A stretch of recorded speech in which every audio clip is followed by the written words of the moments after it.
10분 전에 다 틀어놓고 기다렸는데 갑자기 이 커서가 작동을 전혀 안 하는 거예요. 근데 컴퓨터를 껐다 다 시켜도 되지도 않고 겨우 지금 손을 보고 준비를 마쳤습니다. 제가 기도드리고 온라인 교회 모임 시작하겠습니다. 하나님 아버지, 베드로 사도의 파란만장한 인생의 무게가 실려있는 한 구절 한 구절 마주대하게 됩니다. 그 고난과 실패와 좌절을 딛고 서서 예수님의 첫 번째 사도로 우뚝 서게 된 그 베드로 사도의 영성의 엑기스를 우리가 그대로 다 받아 내 것으로 할 수 있는 놀라운 은혜의 시간이 되게 하여 주시옵소서. 예수님의 이름으로 기도드리옵나이다. 아멘. 여러분, 우리가 3번에 걸쳐서 방송을 통해 나눴습니다. 첫 번째, 같은 사람과 환경이 매일 초면인 나그네.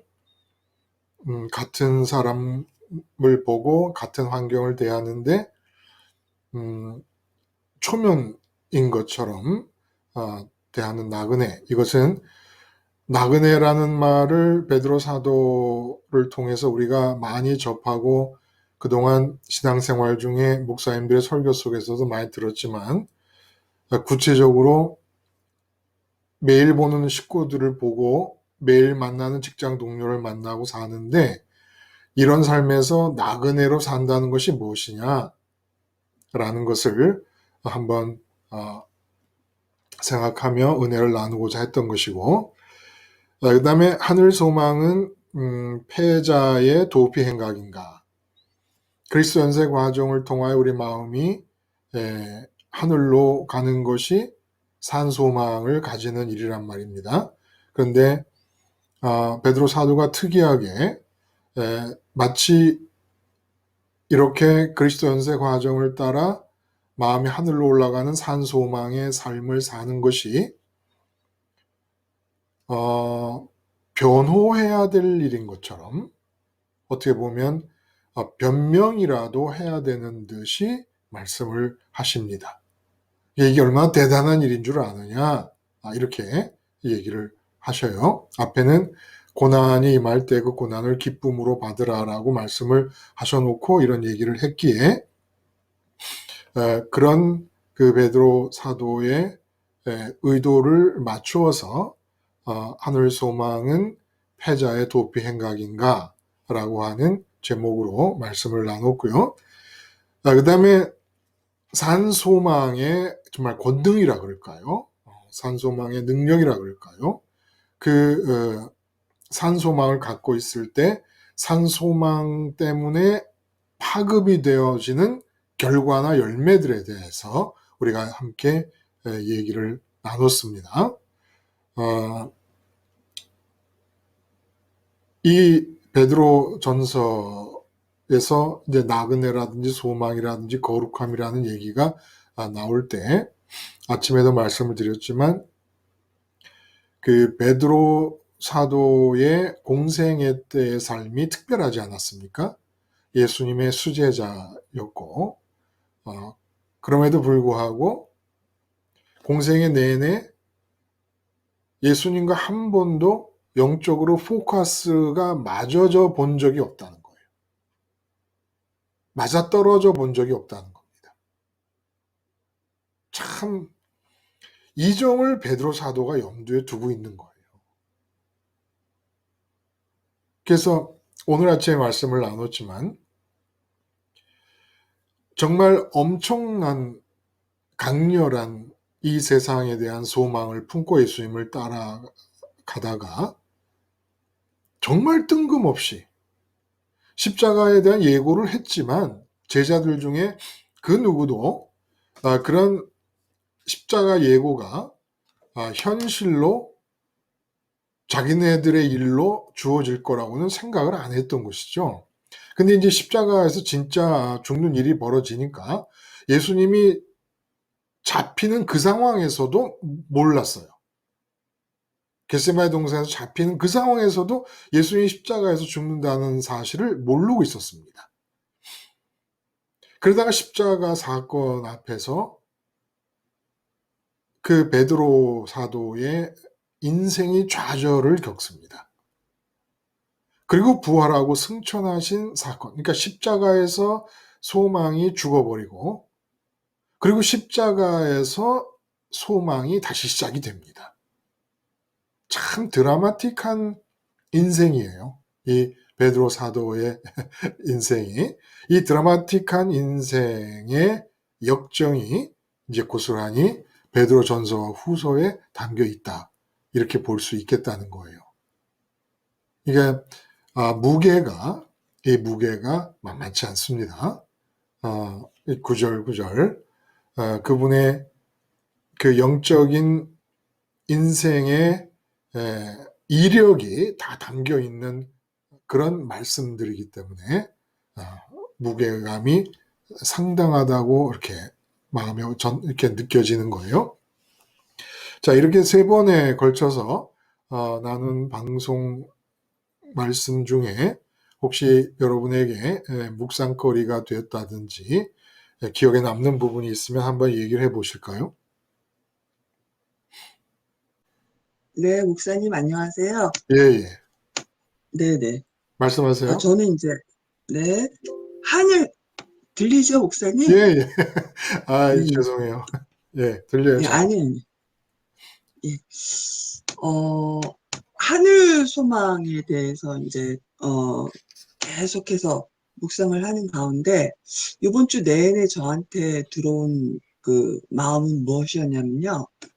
음, 내가 지금 뭔가, 어, 분리불안 장애를 좀 겪고 있구나라는 생각을 했는데 예전에 같으면 세상과 분리되는 걸 두려워해서 굉장히 불안 장애를 느꼈다면 지금은 하나님이 내 마음에 가득 차지 않았다거나 하나님으로 배부르지 않았다거나 이런 상태를 제가 견디지 못하는 그 상황, 그 하나님과의 분리불안 상태를 제가 도저히 이렇게 감당하지 못하고 있어서 그 하늘에 대한 소망을 가질 수밖에 없으며 그 음, 하늘에 대한 소망을 가질 때 다른 이유가 아니라 오로지 하나님과 연결되어 있는 상태여야만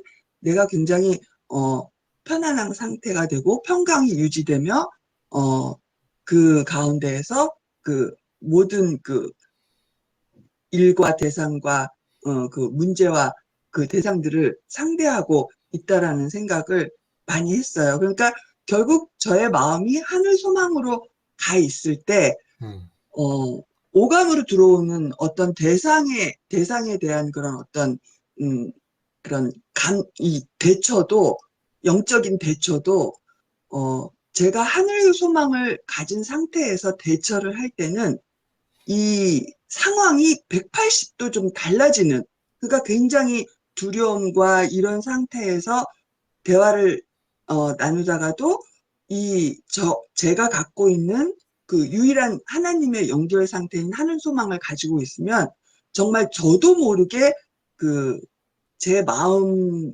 속에서 어떤 그런 결단력이라고 그럴까요? 그러니까 예전에는 그렇게 하질 못했는데 지금은 죽으나 사나 한번 하나님한테 맡겨보자.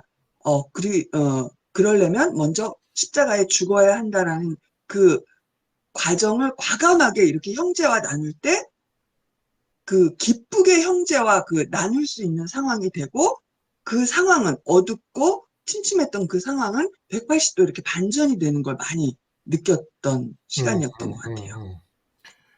그, 이제 실제로 생활 속에서 적용을 하시는 거죠. 말씀만 듣는 것이 아니라 내가 들은 말씀의 진리, 본문, 그러니까 베드로전서 1장에서도 그 하나님의 말씀, 복음, 너희에게 전한 복음이라는 얘기가 나오는데 그 복음을 생활 속에서 적용을 이제 해 보시는 거예요. 자꾸 적용을 하시는 거예요. 그러면 확실히 마음도 달라지고, 그런 적용을 하고 있는 상태에서 떠오르는 생각이 적용을 못하고 있을 때 나오는 생각하고는 전혀 다르고, 그리고 세상 일이 이렇게 되든 저렇게 되든 정말 살아계신 하나님의 주권에 온전히 내어드린다라고 하는 담대함도 생기게 되는 게 사실이고, 맞아요. 그렇게 자꾸 실제로 보이지 않는 그 삼위일체 하나님에 의해서 나에게 세팅되어진 그 환경을 자꾸 의식으로 끄집어내서 적용하는 것이 아주 결정적으로 중요합니다. 제가 그래서 의식의 켜놓으라고 하는 이제 말씀을 했는데, 그 삼위일체 하나님이 우리 나를 중심으로 조성시킨 그 환경을 의식에 켜놓을 때 사실은 산소망도 끊이지 않고 생길 수가 있는 거예요. 그러니까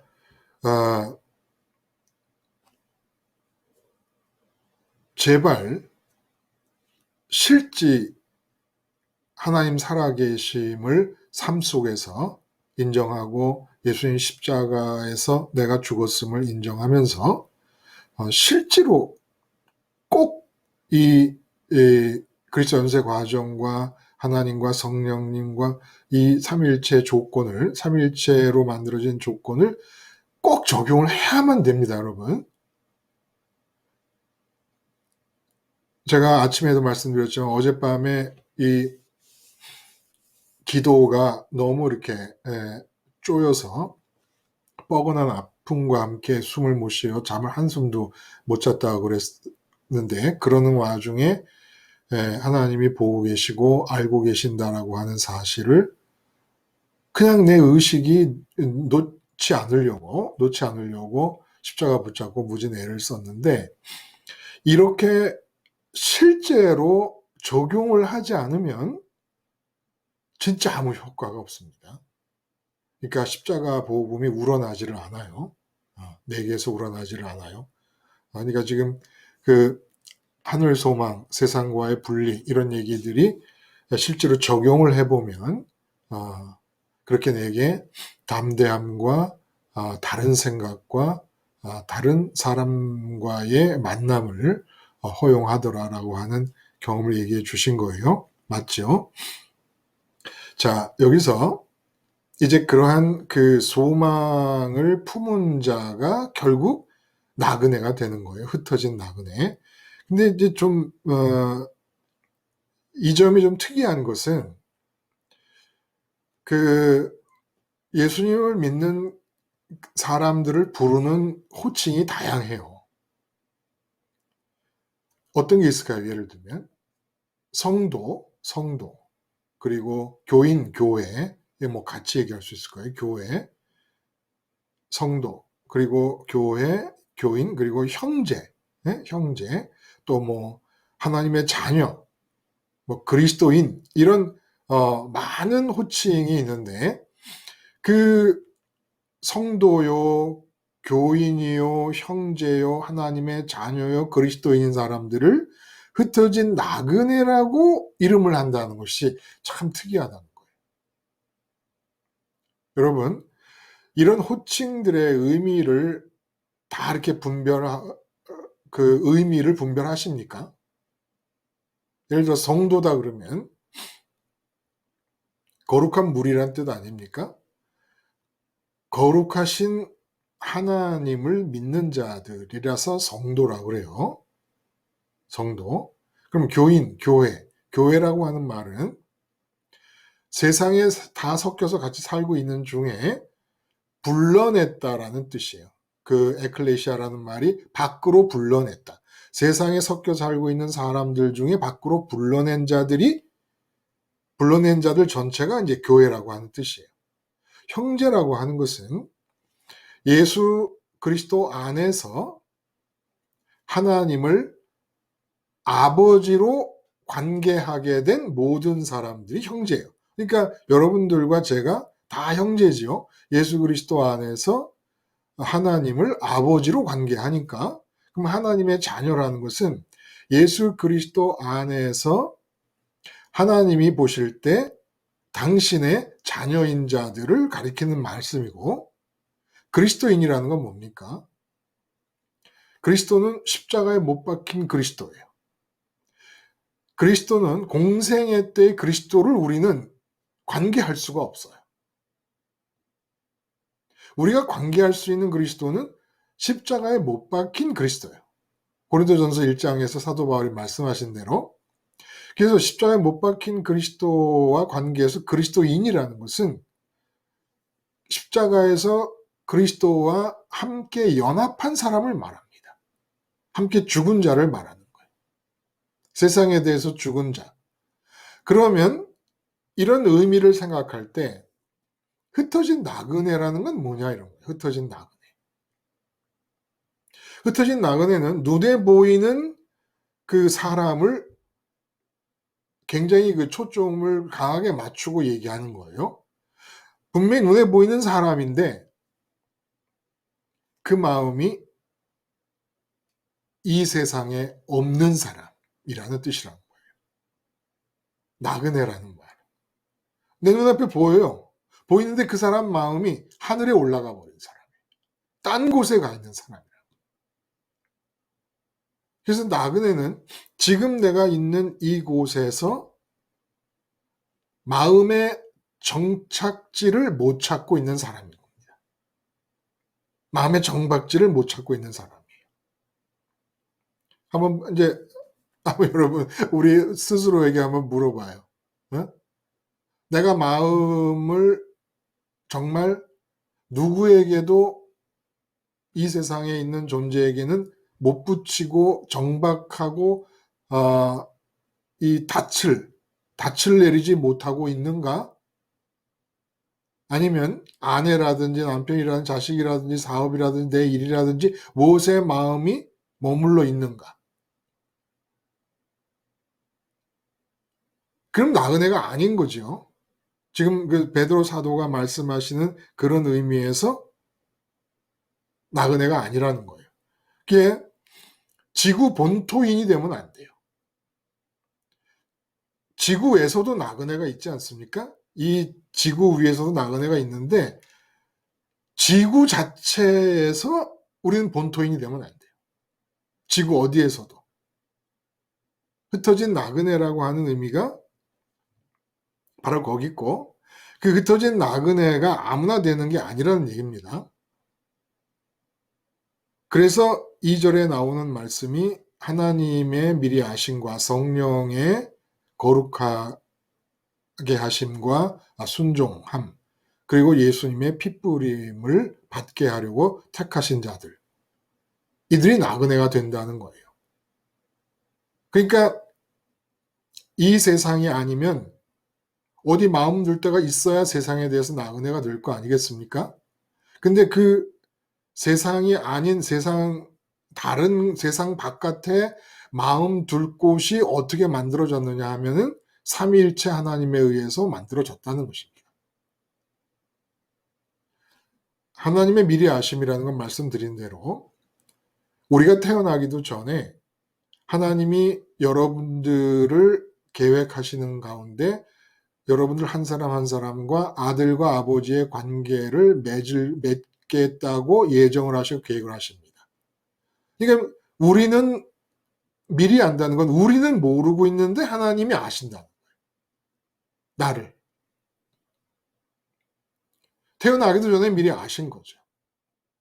그래서 그 하나님의 예정 가운데서 미리 알고 계시는데 내가 이 세상에 태어나니까 제일 중요한 거는 아버지와 호흡이 맞아야 되는데 결국 아버지와 호흡을 맞춘다는 건 아버지는 주권자고 나는 그 주권자에 순응해야 되는 자이기 때문에 아버지와의 호흡이라는 것은 순종으로 나타난다는 겁니다. 근데 어떻게 내가 순종을 해요? 그건 아버지 속에 생각이 밖으로 외출 나오신 성령이 내게 들어오셔야 아버지가 생각을 하신단 말이에요. 그럼 성령은 누구냐면 아버지 내부에 일어나는 모든 그 상황이 외부로 외출 나오신 영이란 말이에요. 근데 그 아버지의 내부적 상황이 외출 나오신 성령께서 내 안에 들어오시니까 아버지가 이쪽에서 아 하면 나는 어 하고 아버지가 어 하면 나는 아 하게 이렇게 착착착 짝꿍이 맞게 된다는 겁니다. 그래야 아버지와 아들이 된다는 거예요. 마치 예수님이 공생애 때 어떻게 사십니까? 아버지가 생각하시는 것만 받아들여서 행동하시고 아버지를 보시면서 그대로 따라서 말하고 행동하셨단 말이에요. 그래서 스스로는 아무것도 못한다고 그러지 않으셨습니까? 근데 성령이 비둘기처럼 임하시면서 성령 충만하신 가운데 그 모든 걸 해나가셨단 말이에요. 그래서 하늘에 계신 아버지와 땅에 계신 예수님이 아버지와 아들로서 짝꿍이 착착착 맞아 들어갔단 말입니다. 그러니까 미리 아시는 자들은 하나님이 당신의 아들로 삼기 위해서 정하신 자들인데 그들이 정말 아들답게 되기 위해서는 아버지 내부에서 일어나는 상황이 밖으로 외출 나오신 성령이 안으로 들어와야만 진정한 아버지와 아들의 관계가 이루어질 수 있다 이런 얘기예요. 이렇게 아버지와 아들의 관계가 이루어지니까 이 사람은 이 세상에 마음을 안 붙이는 거예요. 아버지와 짝꿍이 되니까. 하늘에 계신 아버지와 내가 몸으로 땅에 살고 있는데 짝짝꿍이 맞아 놓으니까 땅에서 마음 붙일 대상이 아무것도 없는 거라. 마음 붙이고 싶은 대상도 없고. 그러니까 예를 들어 제가 아내를 대한다 그럴 때도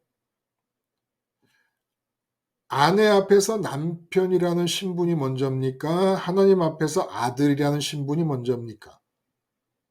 당연히 하나님 앞에서 아들이라는 신분이 먼저가 돼야지 믿는 사람인 것이죠. 왜냐하면 아버지 하나님이 내 아내도 만들었으니까 창조주의 있음이 있게 된 어떤 대상보다도 먼저 의식이 돼야 되는 게 당연한 거 아니겠습니까? 그러면 아내를 앞에 두고도 내 마음은 하늘에 계신 아버지와 짝짝꿍이 됩니다. 하늘에 계신 아버지와 짝짝꿍이 되다 보니까 아버지는 주인이시고 주권자시고 이 세상을 향하여 생각하시는 분이시고 나는 그 주권자에 순응하는 아들이고 아버지의 생각을 받는 자라는 말이에요. 그러니까 아내를 이렇게 대하고 있을 때 아버지와 내가 짝짝꿍이 맞으면 어떤 일이 벌어지냐면 아내에 대해서 아무것도 모르는 사람이 돼버려요. 내가 무슨 말을 해야 될지도 몰라. 아버지하고만 연결이 되어서 아버지한테로만 짝짝꿍이 맞아서 아버지가 갖고 계신 아내에 대한 생각을 받아서 행동할 수밖에 없는 상태가 되기 때문에 아버지하고 아들의 관계가 내가 형성이 되고 나면 멀뚱하게 돼. 멀뚱하게 사람이. 자, 나그네가 뭐예요? 나그네는 서로 알지 못하여 친숙한 맛이 없고 어색하고 서먹한 것. 이게 낯설다는 뜻이거든요. 모든 걸 낯설어 하는. 그러니까 어제 본 아내인데 아침 먹으면서 마주하고 있는데 내가 하나님 아버지와 짝꿍이 돼야 되니까 하나님의 아들이 돼야 되고 이 세상에 사는 동안에 예수님처럼 아버지와 호흡이 착착 맞아야 되니까 아내를 이렇게 보고 있어도 어제 알고 있던 그 아내를 내가 마음속에 품고 있으면서 그렇게 알고 있는 아내에 대해서 내가 얘기를 하고 한다는 이 자체가 허용이 안 되는 거예요. 그렇게 해서 모든 사람을 만나다 보면 모든 사람이 항상 낯선 거예요. 분명 어제 본 직장 동료인데 오늘 보면 또 낯설어. 나는 지금 하나님하고의 관계에 몰입하고 있으니까. 그리고 하나님하고 관계에서 하나님과 호흡을 맞추는데 온 신경을 다 쓰고 있으니까. 그래서 하나님에 의해서 있게 된 이 세상의 피조물들을 관계할 때 어제 알고 있는 대로 내가 알고 있다고 해서 이 사람은 이런 사람이었어. 그러니까 내가 이렇게 얘기하면 될 거야. 이렇게 할 수가 없다는 거예요. 어제까지 내가 알고 있었던 모든 아내나 남편과 자식에 대한 지식, 그리고 직장 동료에 대한 지식, 이 모든 게 다 사라지고 지금 하나님이 내게 무엇을 말씀하시냐를 귀를 기울여야 되는 상황이 되니까 이제까지 알고 있었던 모든 것이 다 없어져 버리는데 결국 초면입니다가 되잖아요. 예? 초면이 될 수밖에 없잖아. 그래서 저는 아내를 날마다 새 여자로 만납니다. 초면입니다. 제가 이 말씀을 하고 나서부터 집사람 인사가 저를 꼭 이렇게 놀리려고 하는 것처럼 아침마다 초면입니다. 그러고 인사를 해요. 응? 내가 이 세상에서 알고 있던 모든 사람들, 그 사람에 대한 어떤 지식, 응? 내 가족이라도, 심지어 나 자신에 대해서도, 내 자신의 몸에 대해서도, 그게 살아계신 하나님과 지금 내가 연결이 돼서 아버지와 아들의 관계가 만들어지려면은 미리 아신 바대로란 말이 그 말이란 말이에요. 아버지와 아들의 관계가 예정된 사람들을 미리 아신 거란 말이에요. 그래서 아버지와 아들의 관계가 돈독하게 이루어지려고 하다 보면 아버지는 창조주요 주권자이시고 스스로 있으며 모든 걸 있게 하시고 지금도 모든 만물을 이끌어 가시기 때문에 그분 앞에서 내가 만나는 대상들에 대해서 뭔가를 생각할 수가 없게 돼버린단 말이에요. 그러니까 내가 그 사람에 대해서 예를 들어 내가 25년 동안을 내 아이를 키웠어도 하나님과 아들이 되는 관계가 더 먼저 우선 활성화되고 나면 내가 아들에 대해서 알고 있는 게 아무것도 없는 사람이 돼버리고 지금 하나님이 내게 알려주시는 대로만 생각하고 말하고 행동할 수밖에 없게 되기 때문에 아들인데도 불구하고 맨날 초면인 거예요. 맨날 초면. 초면이 뭐예요? 전혀 모른다 이런 뜻이에요. 이 사람을 전혀 모른다. 내가 하는 일도 마찬가지예요. 응? 내가 하나님과 아버지와 아들의 관계를 맺어야 된다라고 하는 그 점에 충실하다 보면은 맨날 주어지는 일임에도 불구하고 이 낯설어요. 저는 이 기계를 보면서 그런 생각을 해요. 컴퓨터가 지난번에 한번 문제가 있어서 컴퓨터 가게에 가가지고 다 이렇게 점검을 하고 수리를 했어요. 근데 제가 느끼는 거는 기계가 아닌 거예요. 아니 갑자기 그래서 이 지금 팀 링크 다 틀어놓고 여러분들 다 들어와 계셨어요. 그래서 내가 이제 시간이 돼가지고 커서로 녹화를 누르면서 제 카메라를 눌러서 사진이 나와야 되잖아요. 카메라를 누르는데 눌러지지가 않아요. 그리고 커서는 움직이는데 어떤 걸 눌러도 아무 반응도 나타나지가 않아요. 기계가. 그래서 제가 그래서 이것은 저한테 알려주시려고 말씀을 전하는 자이기 때문에 저한테 알려주시려고 더 이러시는 거 아닌가라는 그런 생각을 하게 돼요. 무슨 생각? 우리가 기계라고 하는 것은 정해진 원리대로 움직이고 작동하는 거니까 그 기계를 작동시킴에 있어서는 하나님을 찾으려고 안 그래요. 제가 언젠가도 말씀드렸지만 자연 원칙, 자연 법칙, 그리고 법칙이라는 거 이게 위험한 거예요. 법칙대로 움직이는 그런 문제에 관해서는 우리는 살아계신 하나님을 찾지 않아요. 그게 법칙대로 움직이는 거니까. 기계라는 게 작동시키면 그대로 움직이니까 그 기계와 관계할 때는 하나님을 안 찾으려고 그래요. 그래서 더 그러시는 것 같아요. 지금 우리가 다뤄야 될 내용들이 죽으나 사나 1분 1초를 따져가면서 하나님의 살아계심을 인정해야 된다라고 하는 말씀을 나눠야 되기 때문에 더 이러시는 거 아닌가라는 생각이 들어요. 아니 멀쩡하게 팀 링크 다 틀어놓고 완벽하게 준비해놓고 뭐 마이크 준비해 스피커 준비해 다 하고 기도하면서 기다리고 있다가 왜 이게 켜지질 않아요? 커서가 눌러지질 않느냐? 이 하나님이 보고 계시는 가운데 일어난 일 아니겠습니까? 그래서 제가 지금 어떻게 고쳤는 줄 아세요? 컴퓨터를 열고 이게 지금 16기가 램짜리 이 컴퓨터거든요. 4기가 램이 4개가 꽂혀 있어요. 그 램을 뽑았다가 다시 꽂았어요. 아무리 껐다 켰다 해도 이게 되질 않아서. 낯선 거예요. 내 컴퓨터가 낯설다고. 응? 자, 다시 한번 정리합니다. 성령이 개입하신다는 이 얘기는 무슨 뜻이냐면 모든 순간에 하나님을 아버지로 모시는 아들로서 궁짝이 맞아야 된다. 호흡이 맞아야 된다. 라는 얘기를 하시는 거예요.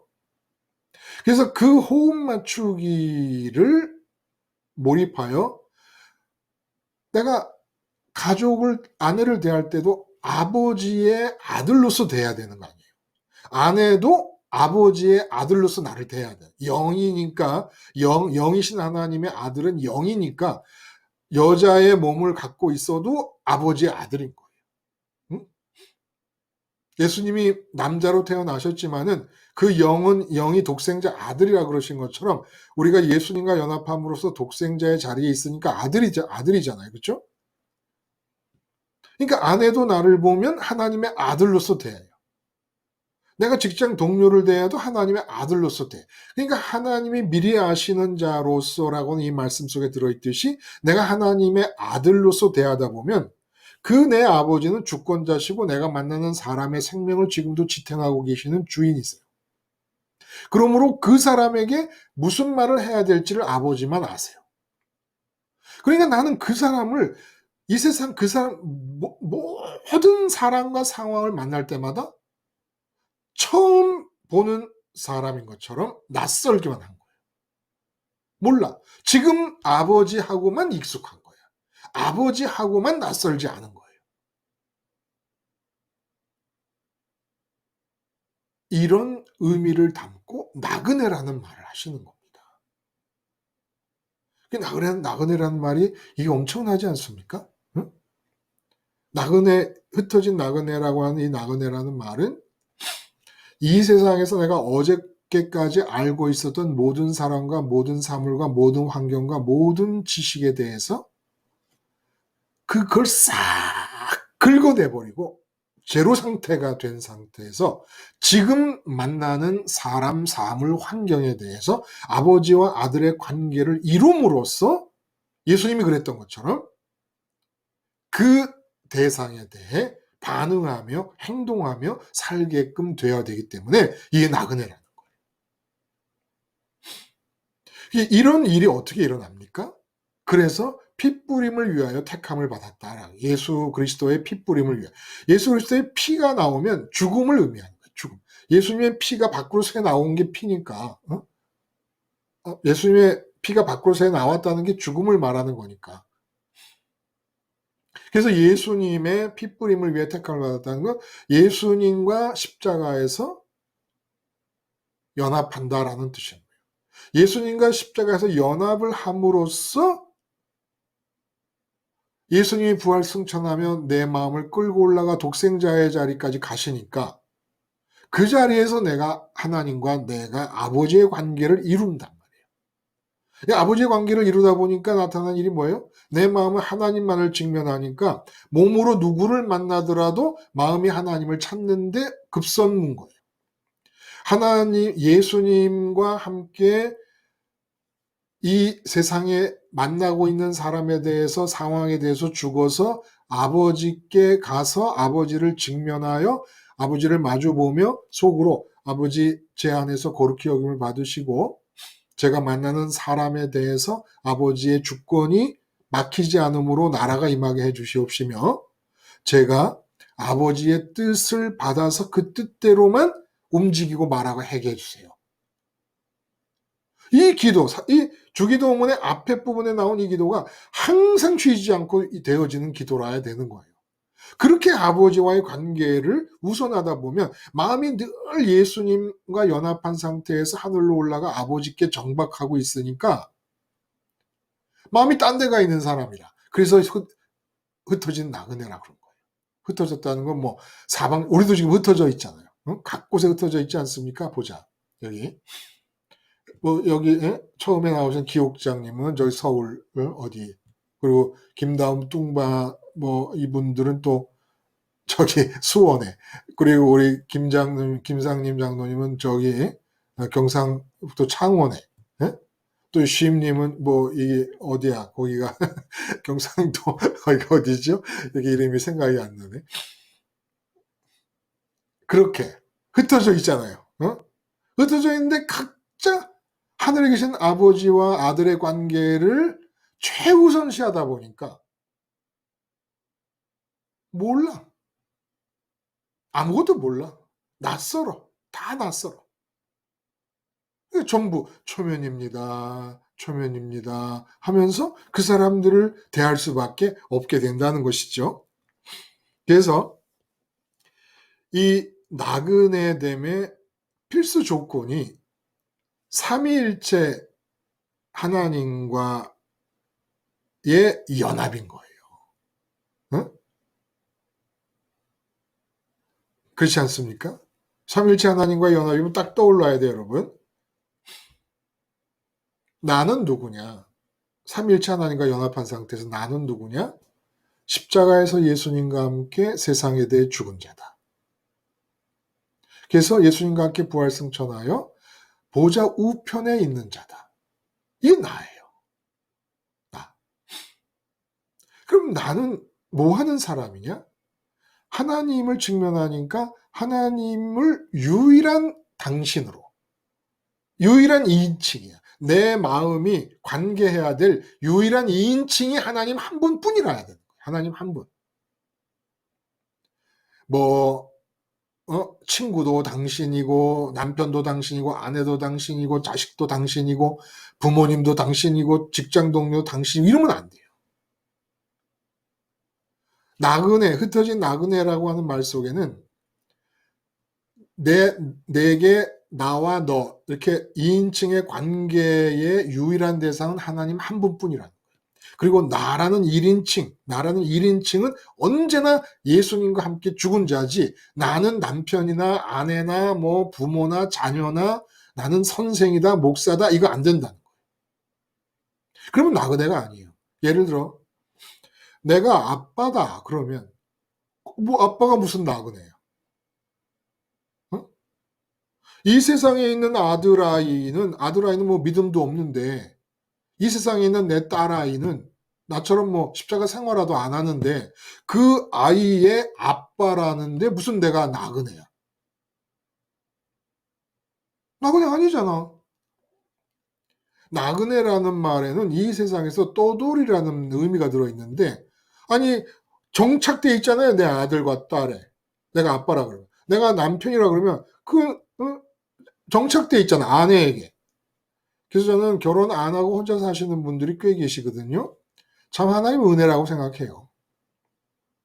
정착할 데가 없거든. 하나님이 욕심을 내신 거예요. 그러니까 그런 분들은 아무도 가족이 옆에 붙어있지 못하게 해가지고 정착할 대상이 아예 깡그리 없게 만들어 버리셔가지고 너는 그냥 싹 내 거다.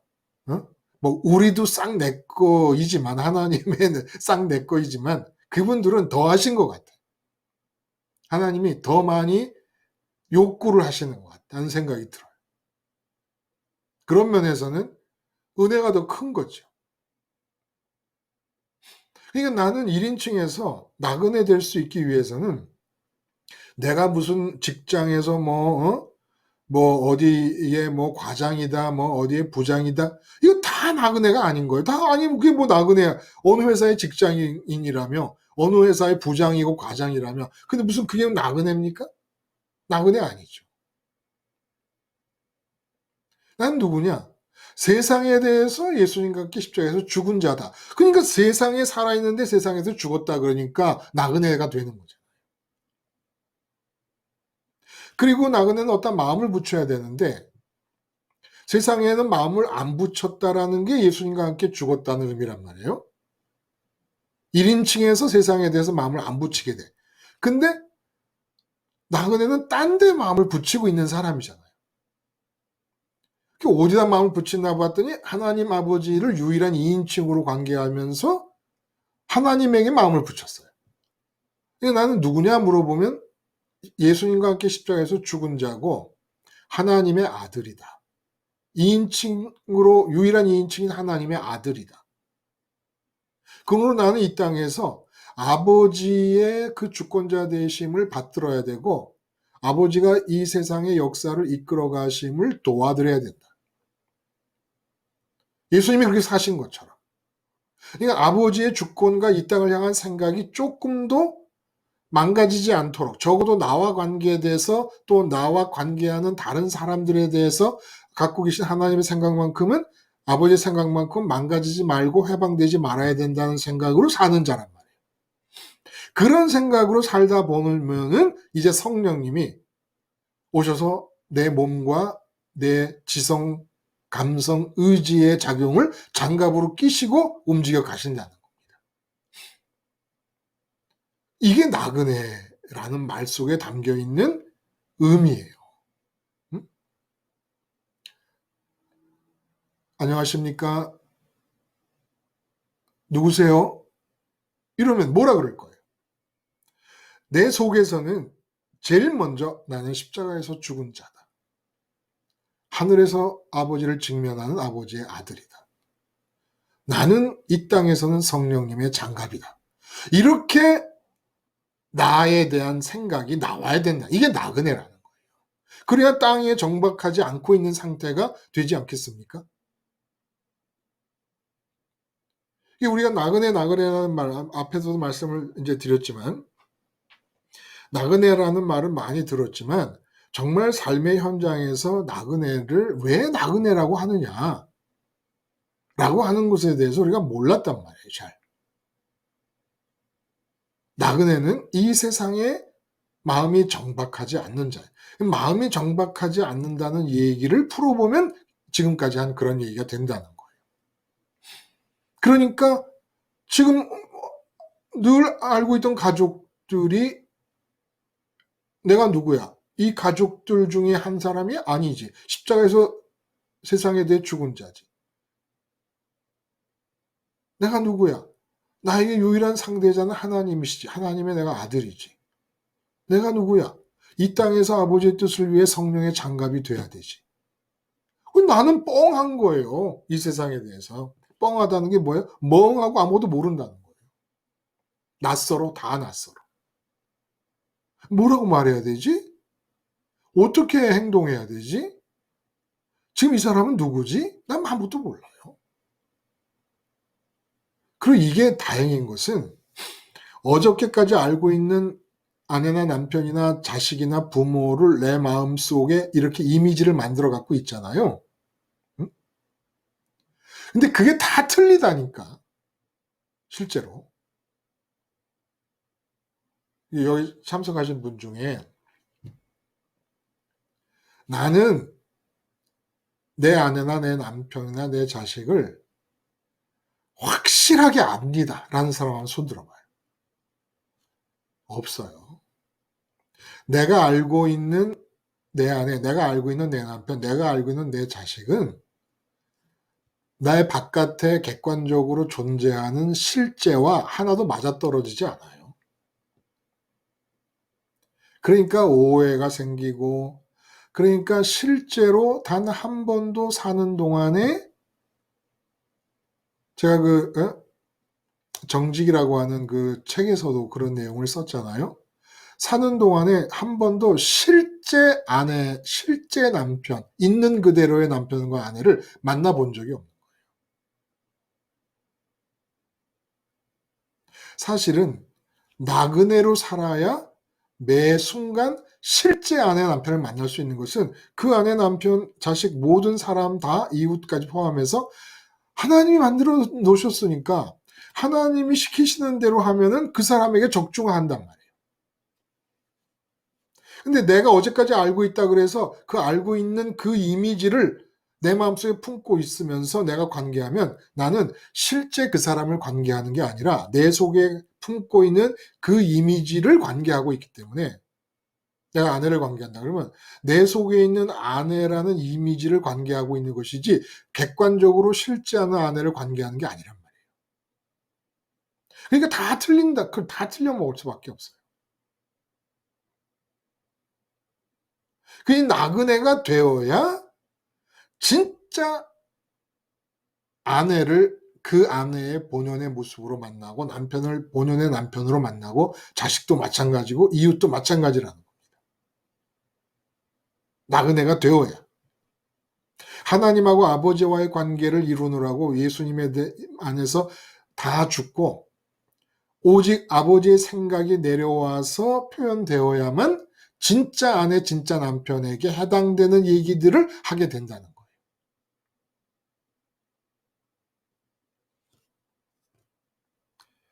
이 나그네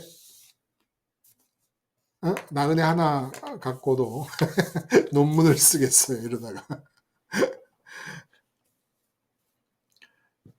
그 이제 이런 그 나그네의 가장 나그네 된 사람의 가장 두드러진 특성이라고 할 수 있는 소망의 문제를 3절에 다루기 시작하십니다. 응? 찬송하리로다 우리 주 예수 그리스도 아버지 하나님이 그 많으신 긍휼대로 예수 그리스도의 죽은 자 가운데서 부활하심으로 말미암아 우리를 거듭나게 하사 산 소망이 있게 하시며 거듭난다는 얘기가 여기와 또 이게 마지막 부분에 나오잖아요. 거듭난다라는 얘기. 이 거듭난다라고 하는 얘기가 참 우리 베드로 사도께는 정말 인생이 담긴 단어인 거예요. 뼈저린 경험이 담겨 있는 단어인 거예요. 근데 거듭남이 소망과 함께 이루어진다는 거예요. 소망과 함께. 그래서 산 소망을 주제로 하는 내용에서 그 뒷부분에도 또 거듭남의 얘기가 나오지 않습니까? 하나님의 말씀으로 거듭났다. 썩어질 씨가 아니라 썩지 아니하는 씨로 거듭났다라는 얘기가 나와요. 거듭남과 소망이 왜 이렇게 연결이 되는 것일까? 우선 이 사도 베드로가 말하는 거듭남이라는 것은 결국은 인격과 소망이라는 문제가 연결이 되기 때문에 거듭났다는 건 소망이 거듭났다는 거예요. 소망이 거듭나면 사람이 거듭납니다. 내가 바라는 바가 달라지면 사람이 나라는 인격이 달라진다는 거예요. 근데 지금 또 베드로가 거듭남을 얘기할 때는 말씀드린 대로 정말 강렬한 소망을 가지고 예수님과 동고동락했잖아요. 공생애 때. 그런데 십자가 앞에서 완전히 좌절되고 산산이 부서져 버리고 맙니다. 그러니까 나중에 뭐라고 나는 갈릴리로 가서 고기 잡겠다 그러고 돌아가잖아요. 그런데 부활하신 예수님이 나타나시고 본문에 그랬잖아요. 예수님이 부활하심으로 산 소망이 있겠다. 새롭게 소망을 갖게 됐는데 부활하신 예수님을 이렇게 보고 있는데 예수님이 쭉 내 눈길이 예수님께 가 닿아 있잖아요. 근데 베드로 사도의 눈길이 예수님께 가 닿아 있는데 예수님이 쭉 하늘로 올라가니까 그 눈길을 따라서 쭉 하늘을 본 거예요. 그리고 이게 곧바로 소망이 돼버린 겁니다. 그러면서 새로운 사람이 된 거예요. 응? 근데 지금 기독교 종교가 부활하셔서 승천하시는 이 과정을 처음의 목격자들이 눈길로 쭉 보고 있으면서 하늘로 눈을 뜨고 그것이 소망이 됐다는 이 사실을 완전히 빼먹고 말았습니다. 예수님 보고 있는 예수님 하늘 올라가니까 하늘을 봤을 거 아니에요. 그리고 그 시선이 예수님이 안 보이는데 예수님이 안 보이는 상태에서 그 마음의 시선이 소망이 돼버린 거예요. 그리고 완전히 다른 사람이 됩니다. 참, 소망과 인격, 그러니까 다른 사람이 되고 옛사람과 새사람, 이런 얘기가 왜 소망과 붙어 있느냐 하면 소망은 인간이 인격체로서 인격인 인간이 존재하는 방식이에요. 좀 말이 어렵죠. 존재 뭐 이런 게 나오면 괜히 어려워요. 아무것도 아닌데. 존재하는 방식이라는 말은 우리 인격의 핵심은 마음이란 말이에요. 마음은 하나님이 들어오실 수 있도록 공백의 공간을 가지고 있단 말입니다. 그게 마음의 본질이에요. 어? 근데 그렇게 공백의 마음 상태이기 때문에 늘 무언가를 바라게 돼요. 그러니까 산다는 건 바라면서 채우는 거예요. 채우기 위해서 바라고 추진하여 채우고. 이것이 그러니까 소망이라는 게 인간의 본질인 거예요. 인간이라는 인격체가 살아가는 방식이 소망이란 말입니다. 그래서 그 존재하는 방식이라 그런 거예요. 사람이 산다. 그건 소망한다 라는 뜻이란 말이에요. 왜냐하면 마음이 원래 생겨먹기를 그렇게 채움을 필요로 뭔가를 바라기 때문에 인간이 산다라는 것은 채움을 요구한다는 것이고 채움을 추구한다는 것이며 채움을 추구한다는 게 소망이란 말입니다. 근데 무엇을 소망하느냐에 따라서 사람이 완전히 달라져 버린다. 소망이라는 것은 소망하는 대상과 내 마음과의 관계를 보면 그 대상을 향하여 내 마음이 끊임없이 흘러갑니다. 그러니까 채우고 싶은 욕구가 끊임없이 흘러가는 거예요. 욕구는 내 마음이 바깥으로 나와서 소망을 향해 가고 있는 상태를 말하는 거예요. 뭔가를 원한다, 구한다라는 것은. 그러면 그 소망하는 대상에 대해서 내 마음이 완전 오픈되어 있습니다. 내가 완전 돈을 원한다 그러면 돈을 소망한다. 그럼 내 마음이 돈으로 흘러가잖아요. 응? 소망이라는 건 마음의 흐름이야. 돈 한번 가졌으면 좋겠어 하고 딱 끊어지고 다 잊어버렸다. 그러면 그건 소망이 아니에요. 돈을 가지고 싶다라는 생각이 잘 때도 흐르고 있고 깰 때도 흐르고 있고 사장님을 만나도 흐르고 있고 아내를 만나도 흐르고 남편을 만나도 흐르고 있을 때 이걸 소망이라고 얘기해요. 작은 바람들은 끊임없이 나타나지만 소망이라고 말할 수 있는 건 이렇게 끊임없이 주되게 마음이 흘러가는 대상이란 말이에요. 주된 대상. 그러면 그렇게 주된 대상을 향해서 내가 만약에 돈이 소망이라서 돈을 벌었으면 좋겠다라는 마음이 24시간 그 돈으로 향해 흘러가면은 돈은 나한테 안 들어오겠어요? 돈도 나한테 들어와요. 돈도 나한테 들어와서 나를 다른 사람으로 만들어 버린다는 거예요. 이게 소망의 힘인 거예요. 응? 그러니까 내가 자녀의 형통을 소망하고 있다 그러면 그 내 자녀의 상태가 그대로 들어와서 나라는 인간을 만들어 버려요. 그러니까 자녀의 상태가 자기가 생각하는 세상적인 기준으로 괜찮으면 나는 행복한 인간이 되고 말도 행복하게 나오고 내 기준으로 자녀가 못마땅한데 계속 자녀의 형통을 소망하고 있으면 그 못마땅한 자녀가 들어와서 나를 그런 인간으로 만들어 버리고 말아요.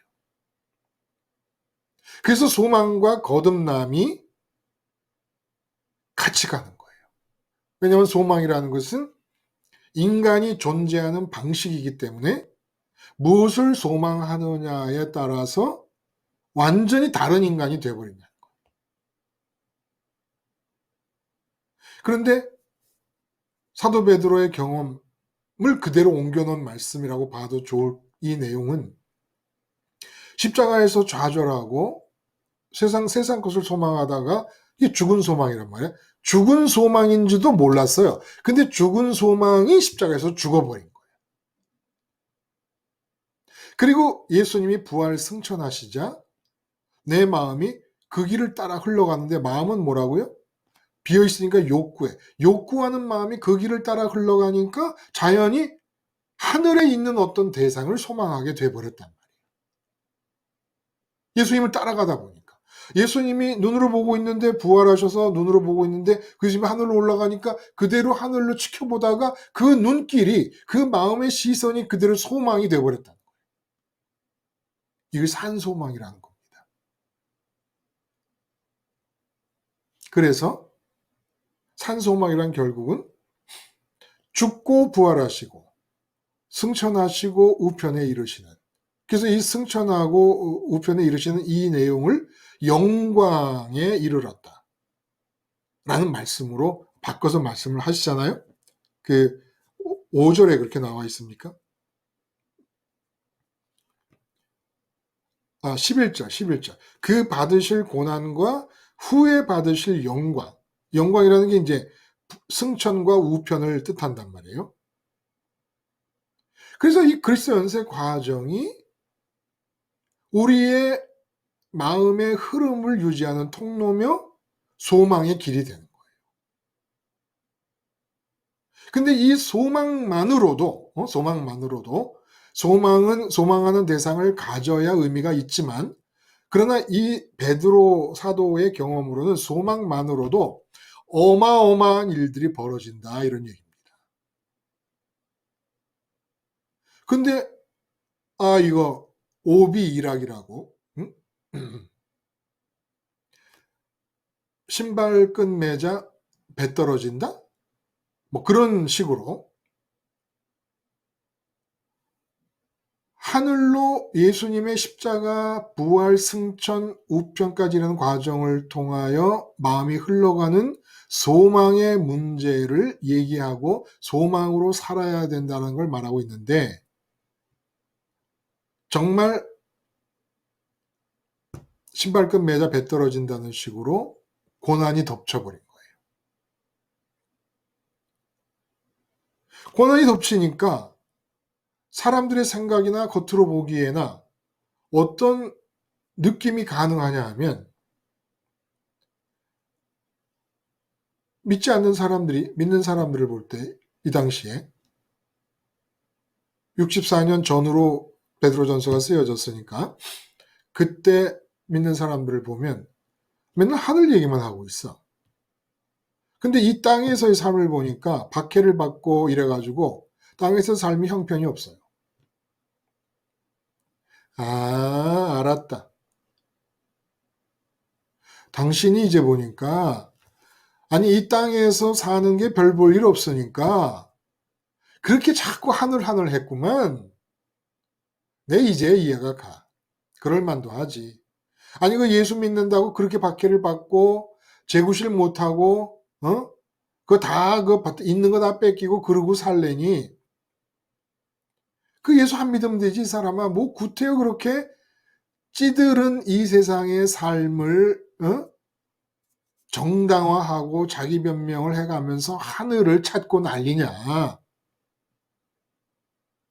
이렇게 자꾸 비난을 하다 보면 하늘의 소망을 두고 땅에서는 고난이 임하고 하늘의 소망을 두고 이러던 상황에 처했던 그리스도인들도 이거 정말 좀 자존심 상하긴 하네.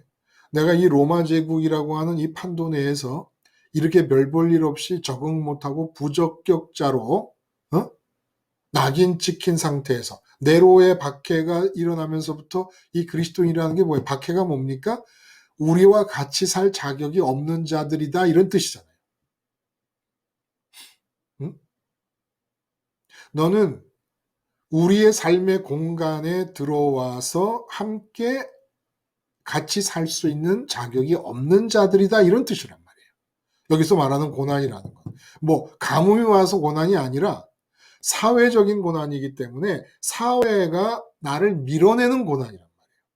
지금도 우리가 사회에서 낙오하고 사회에서 꼴찌하고 사회에서 실패하는 것은 이 세상 사회의 기준에 밀려나는 거잖아요. 당신 같은 사람은 적어도 우리 회사 정도에는 못 들어와. 너 같은 학생은 우리 같은 대학에는 못 들어와. 이런 거잖아요, 다. 이게 지금 인간 사회의 내용이란 말이에요. 응?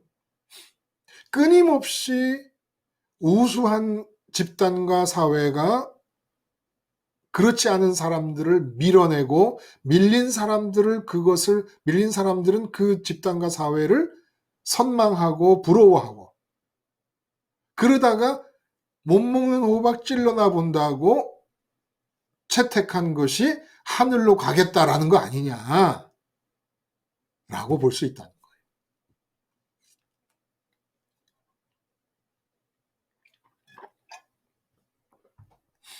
그래서 이 산소망이라는 거, 그리스도 연세 과정을 따라서 마음이 올라가는 게 하늘로 올라가니까 이 세상에서 나그네가 돼버려요. 뜨내기가 돼요. 이 세상 뜨내기가 돼버린다. 제가 뜨내기잖아요. 태어나서 장로교 통합 측에서 유아 세례 받고, 거기서 세례 받고, 거기서 뭐 학생회 활동하고 학생회 회장하고, 통합 측 교단에서 뭐 온교도 통합 측 교단에서 생활을 하고, 그러다가 신학교도 통합 측 신학교 나와, 거기서 목사 돼, 그리고 그 교단 소속 교회에서 또 심호하다가 카나다를 가서도 장로교 목사를 하다가, 그래서 지금 뭐예요? 뜨내기가 돼버렸어요. 이제는 저 소속이 없어요. 그냥 저는 저예요. 그냥 혼자예요. 십자가 복음 방송뿐이에요. 그러니까 이게 이렇게 말씀이 안 퍼지는 것일 수도 있어요. 혼자 뜨내기니까. 뜨내기가 하는 말을 누가 듣나? 다 사회에서 잘 나가갖고 목사님 정도 되면은 잘 나가서 막 몇백억짜리 예배당도 짓고 이래야 뭔가 있는 것처럼 생각이 돼가지고 사람도 몰려오고 그러잖아요. 여러분도 뜨내기 돼도 돼요? 잘 생각해 보고 십자가를 생활화하세요.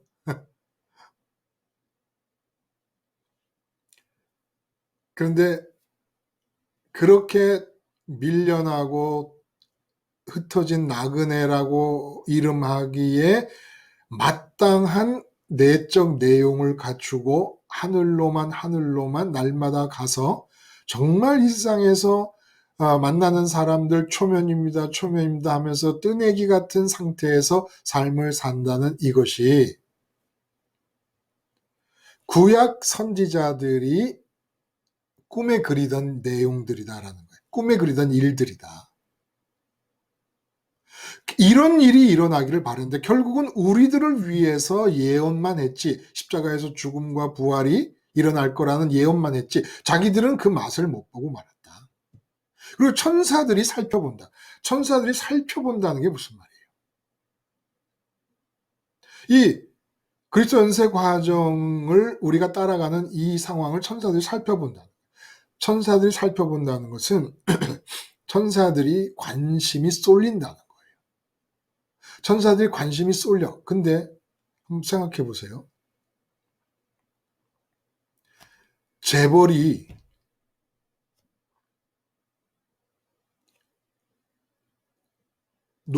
이 노점상을 여느냐 마느냐라는 이런 문제에 대해서 살펴보며 관심을 갖겠어요? 그 관심 없어요. 한 노점상에서 할머니가 집에서 삶은 시래기를 갖다가 팔고 있는데 재벌이 그 할머니가 있어야 되느냐 없어야 되느냐, 할머니를 유익 있게 관찰하라, 뭐 이러겠어요? 아니죠. 천사가 이 땅의 일을 살펴볼 필요가 없어요. 그냥 천사는 이 땅과 관계돼서는 하나님이 시키시는 일을 하면 되는 것이에요. 관심이 없어요. 왜? 보좌에 계신 하나님이 너무너무 좋기 때문에 그 좋음에 사로잡혀서. 그러니까 하나님 좋음을 재벌로 느끼고 있는 거예요. 근데 이 사람들이, 아니, 이 천사들이, 이런 천사들이 땅에서 마음을 뺏길 정도의 관심거리가 있다는 것입니다. 그게 뭐냐? 예수님의 십자가 죽음과 부활과 승천을 따라서 한 사람의 마음이 그 통로를 따라 아버지께까지 가는 이 일에 대해 관심을 갖는다는 거예요. 왜? 하나님의 좋음을 앞두고 재벌처럼 하나님의 좋음을 누리고 있는 천사들이 그것을 관심할까? 왜 그래요? 응? 이게 그렇게 대단한 일이라는 거예요.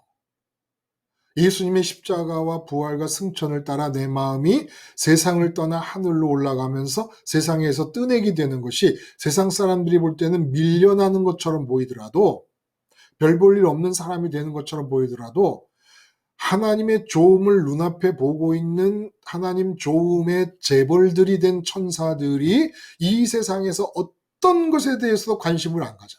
재벌 따위를 천사가 뭘 부러워하겠어요? 응? 솔로몬의 영광을 천사가 부러워했겠습니까? 그런데 여기 참석하신 한 동네에 누구도 모르는 아주머니 한 분이 십자가의 죽음과 부활과 승천을 따라 마음이 하늘로 올라가는 그 사건을 그 하나님 좋음의 재벌인 천사들이 관심을 갖고 본다는 거예요. 부러워한다는 거예요. 왜 부러워할까?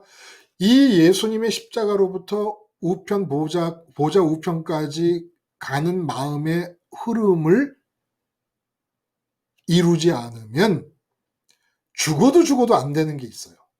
뭐가 안 된다? 예수님 말고 하나님의 아들이 안 돼요.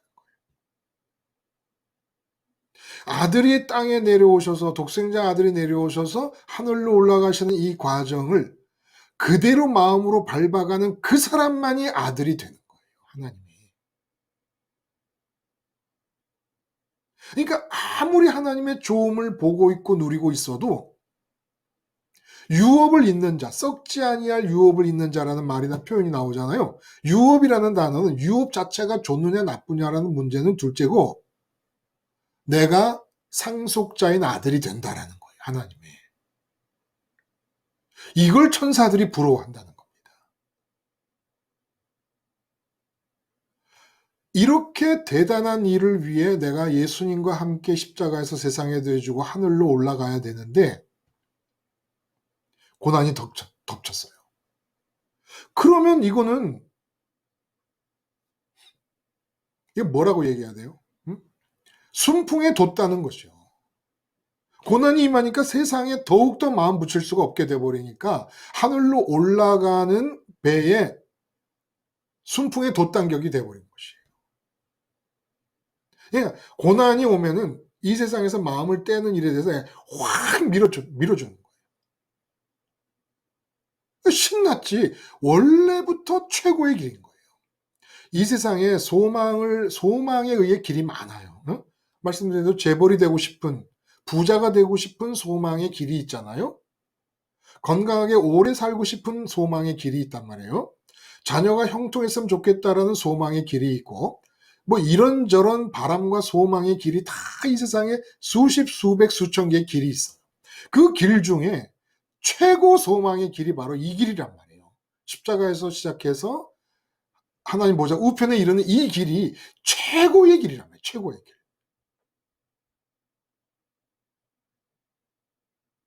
근데 뭐 고난이 임했는데 그 고난 속에서 잘 됐구나 싶어갖고 고난의 힘을 빌어서라도 더 열심히 하늘로 가야 되겠다 했더니 이 패배자들이요. 이렇게 생각하느냐 이런 얘기입니다. 응? 그리고 이런 가치관이 여러분들에게도 있어요. 지금 말씀은 아멘하고 봤지만 조금만 예를 들어 외제차가 무슨 벤틀리라든지 벤틀리보다 더 높은 얘를 마이바흐라든지 이런 수준이 딱 돼버리면 내 차 타고 내리면 기가 팍 죽어버리잖아요.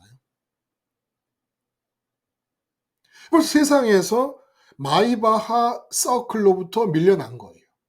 그럼 마이바하 서클에서 밀려났지만 내가 제네시스 아니면 무슨 BMW나 벤츠 어진간한 거라도 타야지.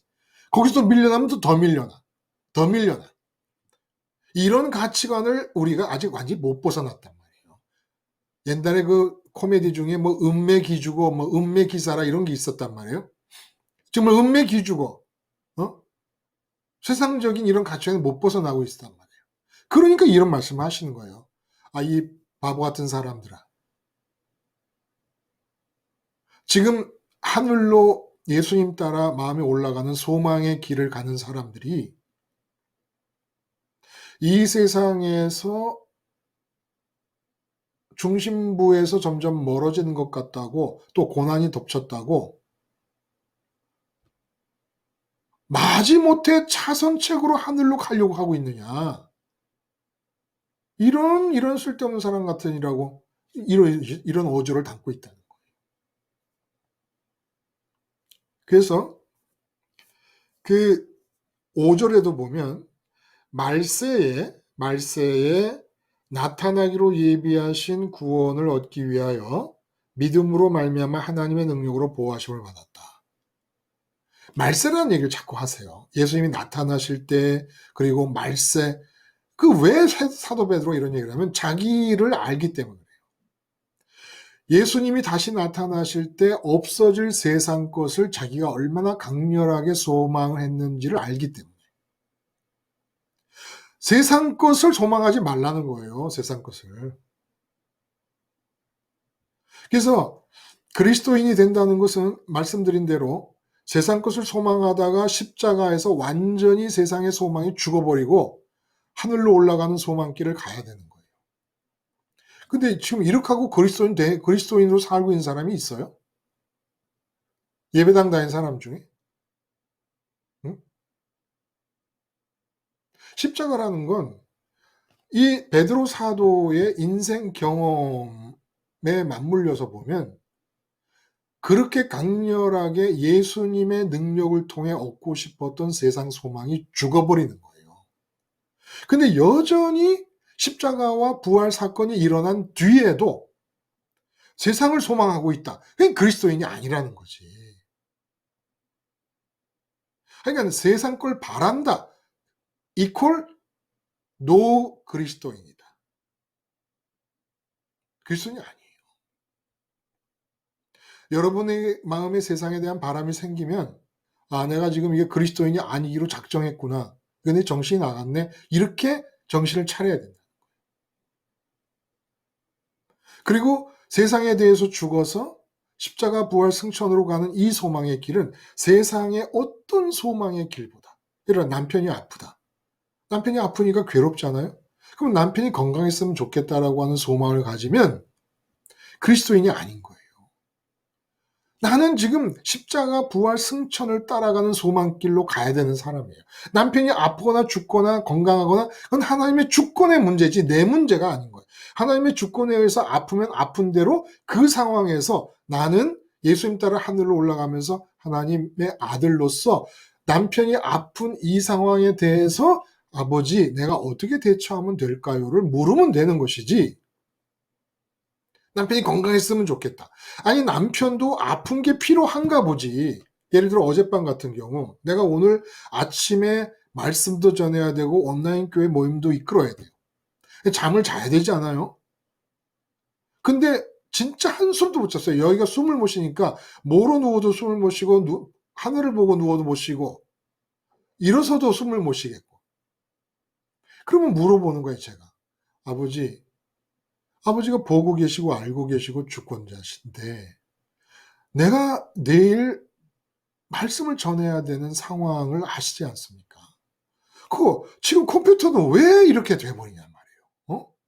모든 걸 다 별나게 준비를 일찍 하고 기다렸는데 이 모든 일들이 다 뭐겠습니까? 때로는 뜻을 알 수 있고 때로는 의도를 알 수가 없는 그런 하나님의 주권에 의해서 이끌려 간다는 것. 내가 다 준비해 놨으니까 기계는 기계대로 말을 들어야 돼요? 그런 거 아니라는 걸 가르쳐 주시는 거예요. 완벽한 준비에 의한 기계 상황은 하나님의 주권이 개입되고 내가 하나님의 주권을 기억하지 않아도 되는 것이냐? 아니다. 아니다라는 걸 또 가르쳐 주시는 겁니다. 이 소망의 길은 최고의 길인 거예요. 최고의 길. 연관돼서 이런 기억이 나네요. 옛날에 제가 이제 신학교 가고 이럴 때는 예배당 다니는 믿는다는 가족 중에 공부를 잘 못하는 애가 있으면 뭐라고 얘기했냐면 너는 신학교나 가라 그랬어요. 너는 신학교나 가라.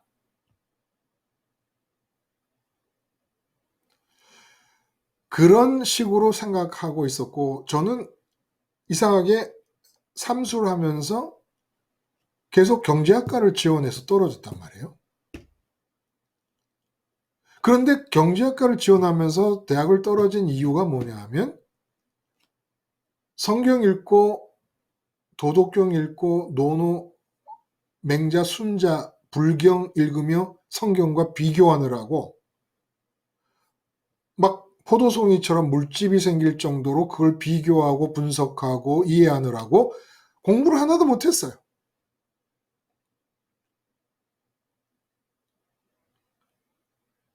그러고 군대를 제대할 때에 하나도 준비 안 한 상태에서 시험을 봤는데 장신대 광나루 그 신학과를 시험을 봤는데 난데없이 문교부에서 그해 50명, 60명 뽑던 신학과를 253명으로 늘려버렸어요. 그래서 제가 들어갔어요. 비밀을 말할 비밀을. 응? 그러니까 아마 꼴등으로 들어가지 않았겠는가. 군대 3년 동안 그 34개월, 옛날에 대학 못 들어가고 군대 가면 34개월을 꼬박 3년을 해야 됐잖아요. 그렇게 하고 아무것도 준비 안 한 상태에서 무슨 IQ 테스트 하는 것처럼 시험을 봤는데 그게 아무리 신학교가 점수가 낮아도 됐겠어요? 갑자기 50명 뽑는 학교를 253명으로 늘려버리는 바람에 제가 꿈을 꿨더니 조선일보에 장신대 합격률이 나왔는데 경쟁률이 나왔는데 1대1이에요. 조선일보 1면에 기사가 실려서 꿈에. 그래서 제가 됐구나. 그렇게 생각을 한 거예요. 그리고 이제 제가 공부를 마치고 여기서 신대원까지 마치고 독일 갔잖아요. 깜짝 놀랐어요. 독일 가서. 게팅겐 대학이 그때 지금은 40명이 넘었다 그래요. 노벨 수상자가. 제가 갔을 때 29명의 노벨 수상자를 배출한 학교예요. 그 역사가 200년이 넘고. 그 학교에 과가 엄청나게 많고 특히 의대 같은 경우는 유럽에서 두 번째로 큰 대학이고 그 게팅겐 대학의 도서관이 유럽에서 두 번째 장소가 많아요. 유럽에서. 영국에 있는 하버드, 프랑스의 소르본도 다 합쳐가지고 하버드랜다, 옥스퍼드. 그 게팅겐 대학에서 수많은 과가 있을 거 아닙니까? 게팅겐 대학이 수학과 광학이 탁월해요. 수학, 광학이. 물리학이. 근데 그 대학의 학과 1번이 신학과예요. 그리고 2번 학과가 법대예요. 3번이 의대예요. 그리고 우리가 좋아하는 경제학이니 뭐니 전부 그 아래예요. 신학이라는 것이 유럽에서는 내가 난 아이 중에 가장 똑똑한 일을 시켰던 거예요. 또 똑똑하지 않으면 할 수도 없겠더라고. 독일 가서 그 신학의 본산에 가서 신학이라는 걸 펼쳐놓고 보니까 똑똑하지 않으면 할 수도 없겠더라고요. 칼날 같은 머리카락 같은 예리함을 가지고 찌르고 뽀개고 싸우지 않으면 되지 않는 게 신학이니까. 1번이에요, 1번. 마찬가지예요, 여러분. 수없이 많은 소망의 길을 80억이 다 가고 있습니다. 왜냐하면 인간의 존재 방식이 소망이니까. 각기 소망하면서 가고 있어요. 그 모든 소망의 길 중에 1번 소망의 길이 뭡니까? 가장 탁월하고 좋은 소망의 길이 십자가에서 세상에 대해 죽고 세상에서 모든 소망의 길에 대해 죽는 거예요. 모든 크고 작은 바람에 대해 죽는 거예요. 그리고 부활하시고 승천하시고 우편까지 이르신 예수님을 따라서 보자, 우편에 가서 하나님만을 예수님 안에서 당신으로 만나는 이것이 제 1번 소망이라는 겁니다. 1번 소망. 그 많은 과 중에 신학과가 1번인 것처럼 신학이 뭡니까? 하나님에 관한 학문 아니에요? 예수님 따라 하늘에 가서 하나님을 만나는 이 일이 최고의 일이라. 이 일을 못하면 나머지 이 세상에서 소망의 길은 100번, 1000번 이루어도 다 죽은 소망이라는 겁니다. 죽은 소망. 아무것도 이루어지지 않는 거라는 걸 믿으라는 거예요. 근데 세상 사람들은 다 세상에 있는 소망의 길을 가기 때문에 다 자기 나름대로 세상 것을 원하는 그런 가치관으로 보니까 세상에서 뭔가 이루면 박수를 쳐줘. 그러면 세상 사람이 박수를 치면 내가 흡족해 하는 거예요. 뭔가 대단한 걸 이루었구나. 근데 지금 그리스도인들이라는 사람들은 박해가 가해지면서 세상 사람들이 변두리로 밀어내. 그러니까 세상에서 밀려난 자들, 실패한 자들이 가는 것 같아. 한국에서는 신학교는 공부 못하는 자녀 보고 너 신학교나 가라. 이게 지금 예수님 따라 하늘로 올라가는 산소망의 길을 바라보는 세상의 관점이라는 거예요. 근데 실제로를 보면 독일에서 괴팅겐 대학에서 신학과가 1번인 그런 상태라는 겁니다.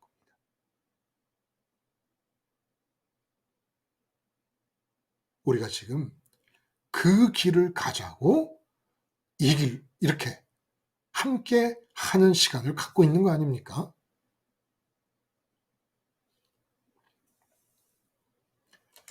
나그네와 산소망의 문제가 이렇게 깊게 연결이 되어 있습니다. 그래서 믿음으로 보호한다. 믿음으로 보호한다는, 말세의 구원을 위해 믿음으로 보호한다는 게 무슨 말이겠어요?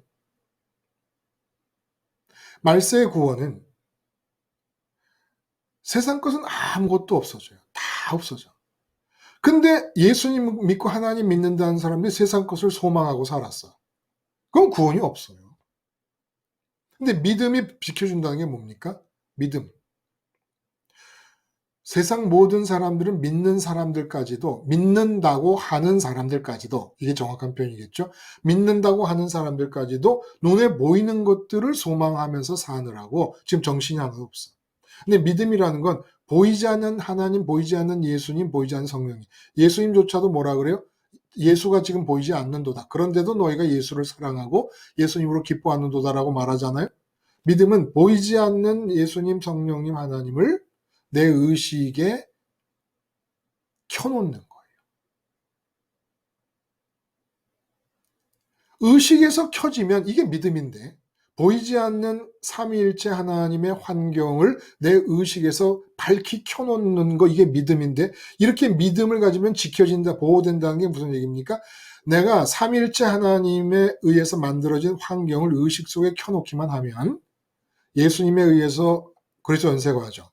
아버지의 세상을 향한 주권과 아버지의 하늘에서 보물 되심, 성령님의 장갑 삼으심이라는 이 상황을 의식 속에서 켜놓기만 하면, 끄지 않고 잊지 않고 켜놓기만 하면 자동적으로 나는 그쪽으로 소망하게 간다는 거예요.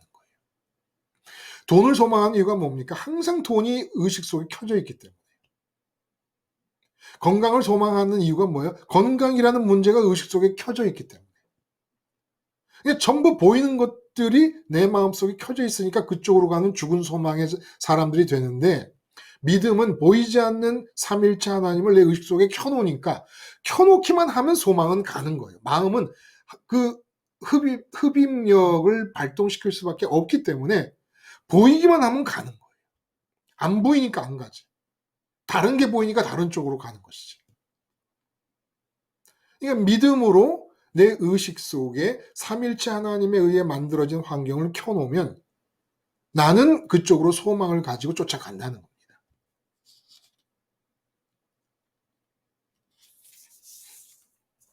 그런데 이 소망의 문제가 여기서 끝나지 않는다는 거예요.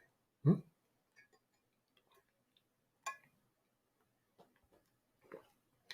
베드로 사도의 인생에 무게가 실려있는 이 나그네나 소망이라는 단어가 참 엄청난 거예요. 응? 소망이라는 단어 하나에 이렇게 깊은 의미들이 담겨져 있었는가를 우리가 이전에 몰랐단 말이에요.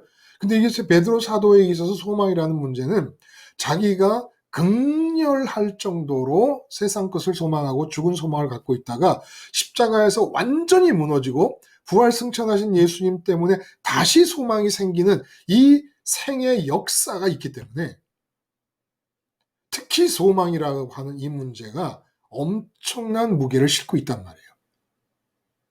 베드로 사도에게는. 그래서 이 소망이라고 하는 것이 산 소망을 우리가 유지할 경우에 어떻게 유지한다? 보이지 않는 삼일체 하나님을 믿음으로 의식 속에 켜놓는다. 주님이 죽으시고 부활하시고 승천하시고 우편에까지 가셨으므로 내 마음은 하늘로 가야 되고 거기서 아버지를 보물로 만나야 되고 이 땅에는 아버지의 주권이 흐르는데 주권이 흘러 하늘나라가 이루어지는 상황에서 내가 움직여야 될 때는 성령이 장갑을 삼으신다. 요거를 의식 속에 켜놓는 거야. 그러니까 여러분이 직장에 나가도 여러분을 둘러싸고 있는 환경은 여러분 의식에서 삼일체 하나님이 켜짐으로써 직장 환경에서 일하는 게 아니라 삼일체 하나님의 환경에서 일하는 거예요. 아내를 만나고 남편을 만나도 가정이라는 환경에서 만나는 게 아니라 삼일체 하나님의 환경에 둘러싸여서 만나는 거예요. 어저께 제가 천식 때문에 아픈 것처럼 그런 아픈 상황이 주어져도 그냥 내가 혼자 방에서 아픈 게 아니라 삼일체 하나님의 환경 속에서 아픈 거예요. 그래야 산 소망이 유지가 되는데 이렇게 산 소망이 유지가 되면 어떤 일이 파생적으로 나타나느냐. 내가 하려고 해서 되는 게 아니라도 나를 거룩하게 한다. 거룩하게 한다는 얘기는 하나님이 거룩하시다라고 얘기하잖아요. 하나님이 말씀드린 대로 소망을 하게 되면 소망하는 대상은 열려있는 내 마음으로 들어와서 나를 바꿔놓는다고 했어요. 돈을 소망하면 돈이 들어와서 돈 같은 DNA의 인격을 만드는 것이고 자녀의 형통이면 자녀가 어떤 자녀에 따라서 그 자녀의 DNA가 내 인격을 지배해버리고 맙니다. 육체적으로는 내 DNA가 자식에게 옮겨갔지만 자녀의 형통을 소망하면 자녀의 상태, 그 자녀의 수준, 그런 모든 것들이 내 인격의 DNA가 돼버린다는 거예요. 자녀가 좀 잘나서 공부를 잘하면 교만의 DNA가 내 안에 형성이 되고 자녀가 못나면 언제나 마음이 열등감에 찌들리고 화땅지가 나는 그런 DNA로 내 인격이 만들어지고 근데 거룩하신 하나님을 소망했는데 하나님이 거룩하셔. 그러니까 거룩해지는 거예요. 거룩이라는 게 뭡니까? 거룩. 온전함이라는 말과 같은 맥락에 있는 단어로서 거룩함이라는 것은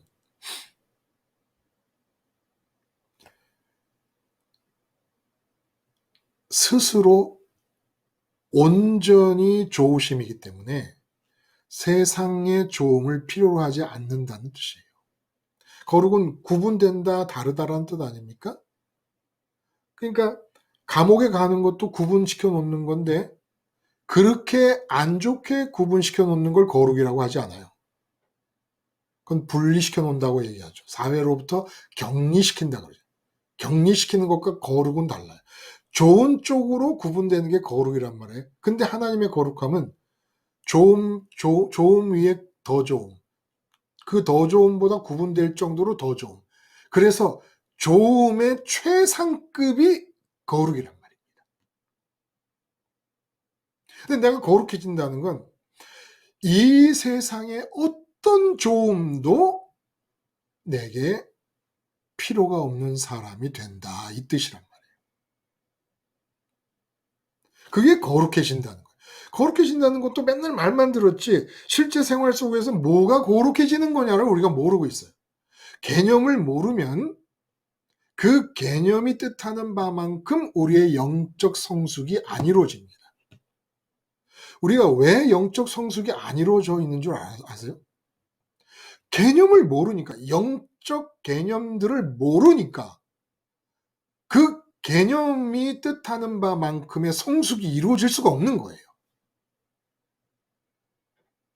지금 제가 늘 들었지만 도대체 무슨 뜻인지를 모르며 살고 있었던 개념들을 참 많이 말씀을 드리고 있습니다. 응? 그래서 시즌 1과 시즌 2의 설교도 좀 들어보면 도움이 된다는 말씀을 그래서도 하는 거예요.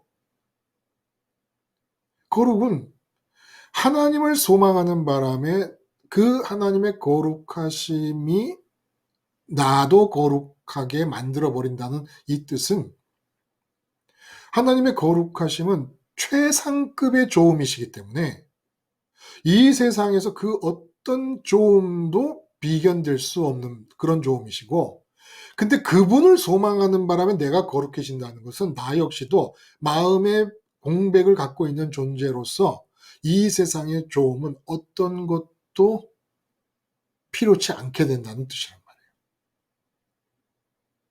그러니까 예수님이 머리둘 곳 없이 사신 거예요. 늘 하나님 아버지와 하나 되신 상태에서 아버지의 거룩하심이 땅에서 살고 있는 인간이실 동안에도 내려오셔서 거룩하신 예수님이셨기 때문에, 거룩하심이라는 건 최상급의 좋음을 내 안에 갖고 있다라는 뜻인데, 무슨 이 세상에서 머리둘 곳 없이 사는 형편에서 더 나아지기 위하여 왕궁을 필요할 것이며 호텔이 필요하겠습니까? 우리가 거룩해진다는 것은 산 소망이 거룩하게 만드는 것인데, 하나님을 소망함으로써, 산 소망은 나의 인격의 존재 방식이잖아요.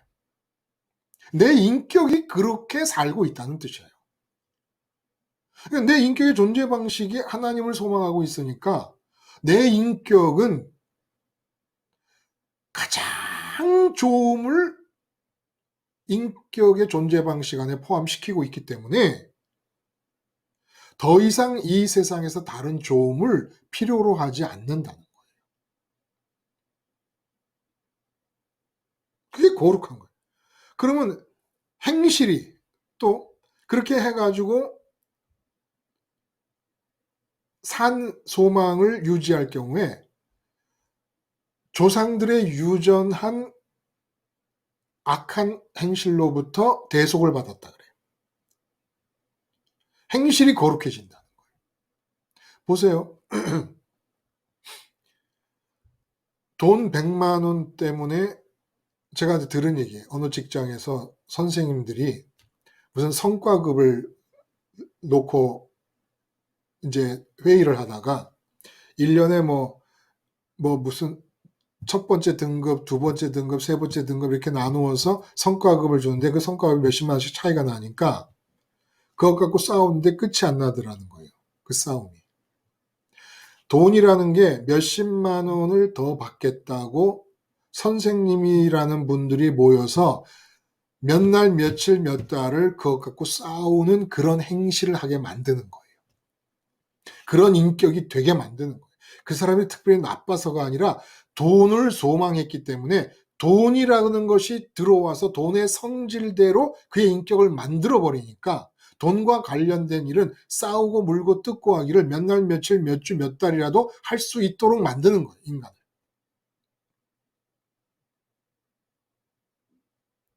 그런데 거룩하신 하나님을 향한 산 소망이 존재 방식이 돼버린 그 사람은 정말 하나님을 소망하고 있다면 이 세상에서 어떤 것도 소망하지 않고 있는 상태에서 말하고 행동하는 거예요. 그러니까 하는 말이 뭐예요? 형제를 뜨겁게 서로 사랑하라. 자, 보세요. 예수님을 따라 연세과정의 통로를 통해 내 마음이 끊임없이 하나님을 향해 흘러갑니다. 이게 내 존재 방식이야. 소망하며 사는 인간의 존재 방식 중에 나는 산 소망을 택한 거예요. 그러니까 내 존재 방식 안에 최고로 좋음이신 하나님이 포함되어 있어요. 소망을 함으로써 하나님을 가지는 거예요. 응? 돈을 소망함으로써 소망의 형식, 존재 방식 안에 돈을 가지는 것이고, 자식의 형통을 소망하면 내 존재 방식 안에 자식을 가지는 거란 말이에요. 우리는 하나님을 소망함으로써 내 존재 방식 안에 하나님을 가진단 말이에요. 그렇게 하나님을 존재 방식 안에 소망의 형태로 가진 사람은 사람을 만날 때 그 사람에게서 바라는 게 아무것도 없어요. 그러면 뜨겁게 사랑하라는 얘기는 정말 화끈하게, 지지부지하지 말고, 미지근하게 하지 말고 화끈하게 그 사람의 유익만을 위해서 말하고 행동하게 된다는 겁니다. 산 소망 때문에.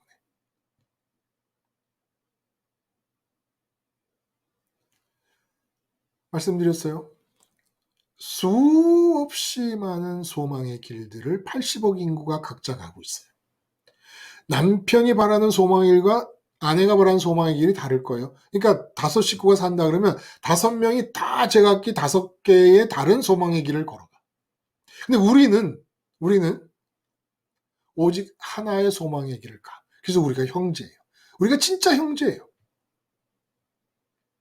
여러분의 위에 형님이나 오빠가 다른 소망의 길을 간다. 여러분의 동생이나 여동생이나 남동생이 다른 소망의 길을. 그러면 형제가 아니에요. 우리가 형제예요. 우리가 한 번도 못 만나봤어도. 보자 여기. 응? 여기 영순심 씨, 영주 이 씨, 이상기 씨, 이매미 씨, 조은혜, 조은홍. 우리가 형제예요. 아시죠? 응? 이상기 씨의 형님이 다른 소망의 길을 가면 그분하고 형제가 아니라 저하고 형제입니다. 응?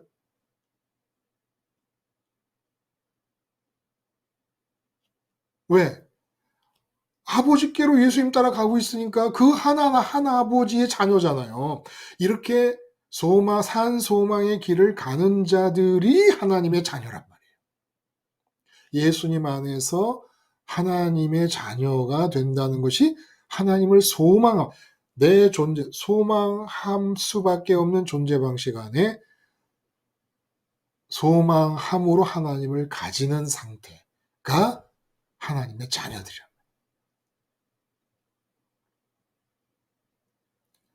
좋지 않아요, 여러분? 응? 우리가 이렇게 자녀된 것이 좋지 않아요?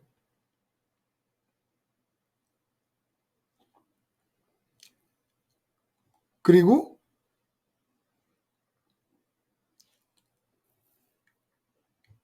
마지막에 우리가 앞에서 얘기했지만 거듭남의 얘기를 다시 하십니다. 근데 이제 이 거듭남의 얘기를 다시 하시는데 하여간 그 베드로 사도의 인생의 무게가 압축돼서 실려 있어서 그런지 이게 쉽게 넘어갈 수가 없어요. 제가 읽어볼게요. 너희가 거듭남이 썩어질 씨로 된 것이 아니요 썩지 아니할 씨로 된 것이니 하나님의 살아있고 항상 있는 말씀으로 되었느니라. 그러므로 모든 육체는 풀과 같고 모든 영광이 풀의 꽃과 같으니 풀은 마르고 꽃은 떨어지되 오직 주의 말씀은 세세토록 있도다 하였으니 너희에게 전한 복음이 바로 그 말씀이니라. 결국 하나님의 말씀이 복음이고 복음은 십자가에서 우편까지 이르는 연쇄 과정이란 말이에요. 팩트, 사실. 이게 복음이고 하나님의 말씀이란 말이에요. 근데 이 말씀으로 거듭났다는 걸 얘기를 하는 거예요. 근데 C라고 얘기를 해요. C. 복음은 기본적으로 말씀으로 전해지는데 그 말씀으로 전해진 예수님의 연쇄 과정이 C가 돼서 새로운 인격으로 거듭났다라는 이 얘기가 뭐냐? 한 인격은 소망의 방식으로 존재하면서 언어로 자기를 표현합니다. 언어로 자기를 표현해요. 그리고 이 언어가 행동으로 나타나기도 합니다. 또 언어가 생각으로 나타나고 언어가 말로 나타나고 언어가 행동으로 나타나는 거예요. 소망하면서 존재해요. 소망. 뭔가를 바라면서 존재해요. 근데 그 바람이 그 사람의 그 소망이 그 사람의 언어 체계를 만들어서 그 사람의 인격을 결정해 버린다. 인간은 누구냐? 하나의 언어 체계예요. 태승철이라는 언어의 체계가 인격이에요. 태승철의 인격. 근데 그 언어의 체계는 어떻게 만들어지느냐? 무엇을 소망하느냐에 따라 다르게 만들어진다는 거예요. 그래서 아침에 말씀드린 대로 만약에 한글이 5천 단어밖에 없다. 그렇게 예를 들어봐요. 그럼 그 5천 단어가 어떤 언어의 체계를 만들어내느냐라는 것이 꼭 그 사람의 인격이 어떠하냐라는 거라는 거예요. 근데 그 언어 체계가 어떤 언어 체계인가를 내가 뭘 소망하는가가 결정한다는 겁니다. 내가 돈을 소망하면 그 5천 개의 단어를 통해서 언어 체계가 만들어지는데 돈에 지배되는 언어 체계를 만들어 갈 것이고 건강이라 그러면 건강에 지배되는 언어 체계를 내 안에 갖게 될 것이고 그게 인격이에요. 살아있는 인격. 인격이 뭐합니까? 생각합니다. 뜻합니다. 감정이 움직입니다. 의지합니다. 이런 게 다 언어로 이루어지는 거예요. 언어 없이 어떻게 뜻해요? 언어가 돌아가고 생각이 돌아가고 판단이 돌아가야 되지. 감정조차도 언어로 받아들이는 거예요. 좋다 나쁘다라는 판단이 있기 때문에 슬프기도 하고 기쁘기도 하다는 거예요. 근데 그리스도 연쇄 과정을 따라가는 산소망을 가지게 되면 나라는 인격이 하나님이라는 최고 거룩함의 가치로 중심 삼아서 언어가 만들어지기 때문에 그 인격은 영원한 인격이 된다는 거예요. 하나님의 말씀이 영원하기 때문에 하나님의 말씀이신 예수님의 그리스도 연쇄 과정을 따라 하나님을 소망했을 경우 그 인격은 하나님이라는 최고의 가치를 중심으로 만들어진 언어 체계의 인격이기 때문에 그 인격은 영원할 것이다. 그러나 모든 육체는이라고 말할 때 이 모든 육체는이라는 것은 하나님을 산 소망으로 붙잡지 않고 세상 것을 죽은 소망으로 가졌을 때 육체로 만나는 세상 것을 소망하고 있기 때문에 육체로 만나는 세상 가치를 중심으로 언어 체계가 만들어지고 인격이 만들어질 거 아니에요. 그 인격은 풀의 꽃같이 없어질 것이다. 천국으로부터 없어져서 어디로 가? 지옥으로 들어간다는 거예요. 이 세상 것이 아무리 좋아 보여도 그것을 소망함으로써 언어 체계가 형성된 인격이 되고 보면 죽어도 천국 못 가는데 예수를 믿는다고 하는 사람들이 세상 것을 소망하면서 세상 것 가치에 의해서 만들어진 언어 체계를 가지고 설교하고 세상 가치를 가지고 만들어진 언어 체계를 가지고 기도하고, 세상 가치를 중심으로 만든 언어 체계를 가지고 믿음 생활을 한다고 살고 있는 거예요. 그러니까 교회가 없어져 버리는 겁니다. 교회라고 불렸던 예배당이 점점 쭈그러들고 있는 거예요. 그건 교회가 아니었어요. 그건 교회가 아니었습니다. 이제부터 우리가 교회를 새로 시작해야 돼요.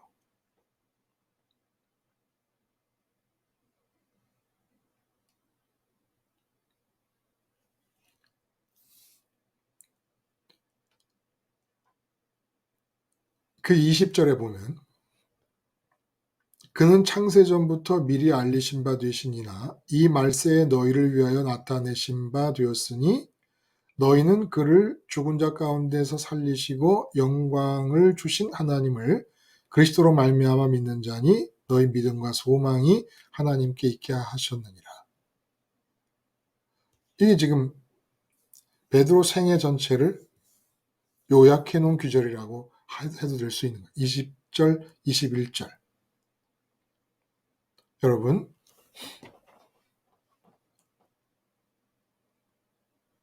한번 생각을 깊이 좀 해보세요. 소망의 문제, 그리고 베드로 사도가 십자가를 기점으로 세상을 향해 갖고 있던 소망이 완전히 죽어버리고, 지금 말씀하신 대로, 제가 읽은 말씀대로 부활하시고 승천하신 예수님을 따라 믿음과 소망이 다시 형성이 된 이 상태의 삶. 이것이 어떤 파생적인 결과를 가져올 수 있는가를 함께 나눴습니다. 그리고 이 길이 80억 인구가 다 다르게 가고 있는 이 소망의 길 중에 유일한 길이요, 탁월한 길이고 최고의 길입니다. 자부심을 가지세요. 그리고 이것을 못 갖게 되는 걸 굉장히 억울하게 생각해야 돼요. 이 길을 못 가는, 산 소망을 예수님 연쇄과정을 따라 못 갖게 되는 걸 굉장히 억울하게 생각해야 되는 거예요.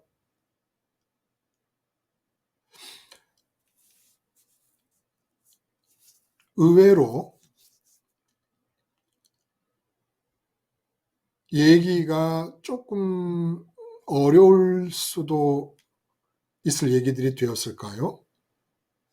그러니까 뭐 소망의 존재 방식이라든지, 하나님을 소망한다는 것은 존재 방식 안에서 하나님을 가진다라는 거라든지, 인격이 언어의 체계라든지 어려울 거 없어요. 그냥 우리가 삶에서 접하고 느끼고 파악할 수 있는 얘기를 정리를 해드린 거예요. 정리를 해드린 거예요. 그래서 어느 그 여자 목사님이 말씀을 한 3년 이상 들으시다가, 여자 목사님인데 남편분하고 같이 강릉을 오셨어요. 얘기를 하는데 맨 처음에는 뭐가 필요하다고 하시는 말씀을 잘 못 알아듣겠더라고요, 제가. 근데 한참 말씀을 나누다 보니까 설교를 하는데 제일 문제가 십자가 보고 속에 포함되어 있는 그 내용의 설교가 나오질 않는다는 거예요.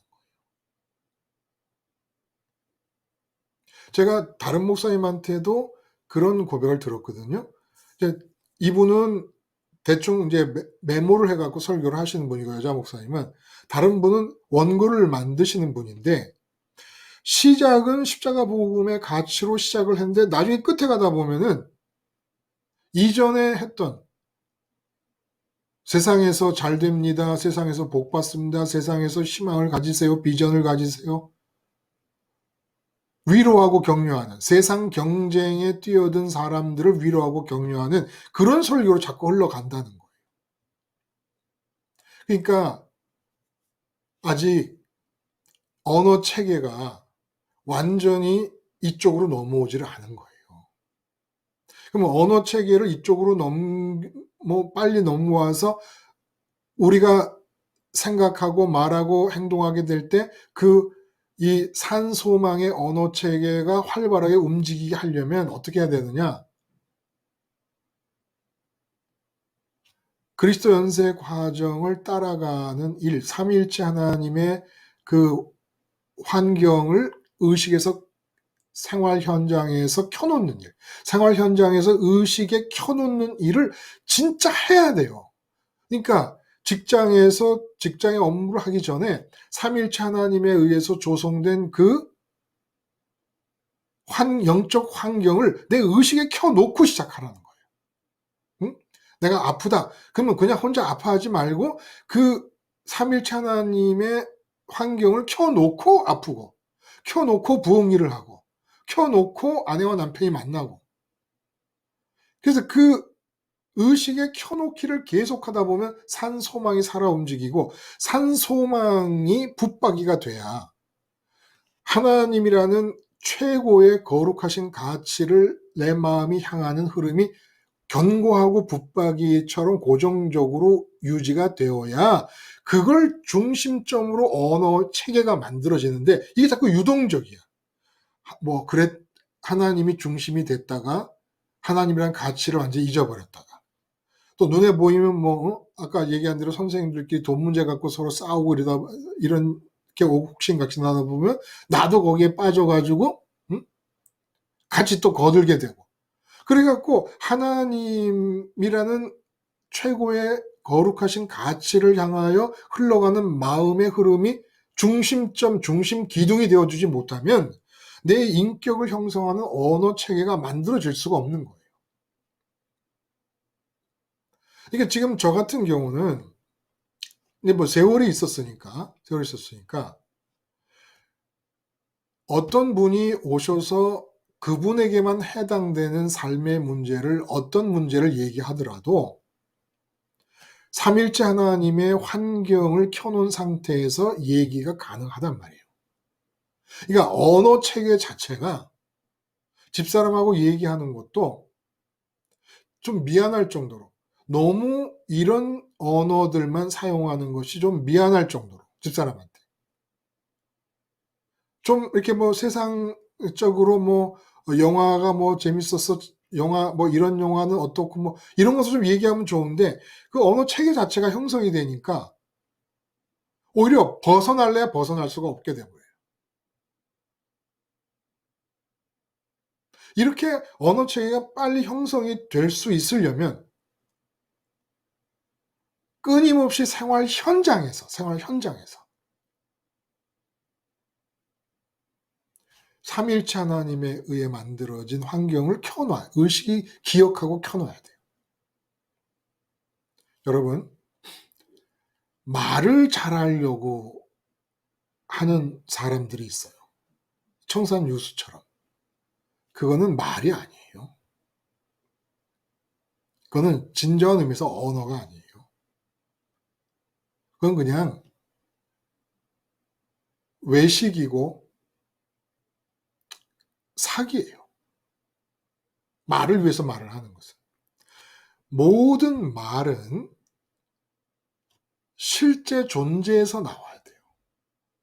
예를 들어 내가 여기 지금 볼펜이 있다. 그러면 이 볼펜이라는 말은 실제 물건이 볼펜이라는 게 있기 때문에 볼펜이라는 말이 나왔잖아요.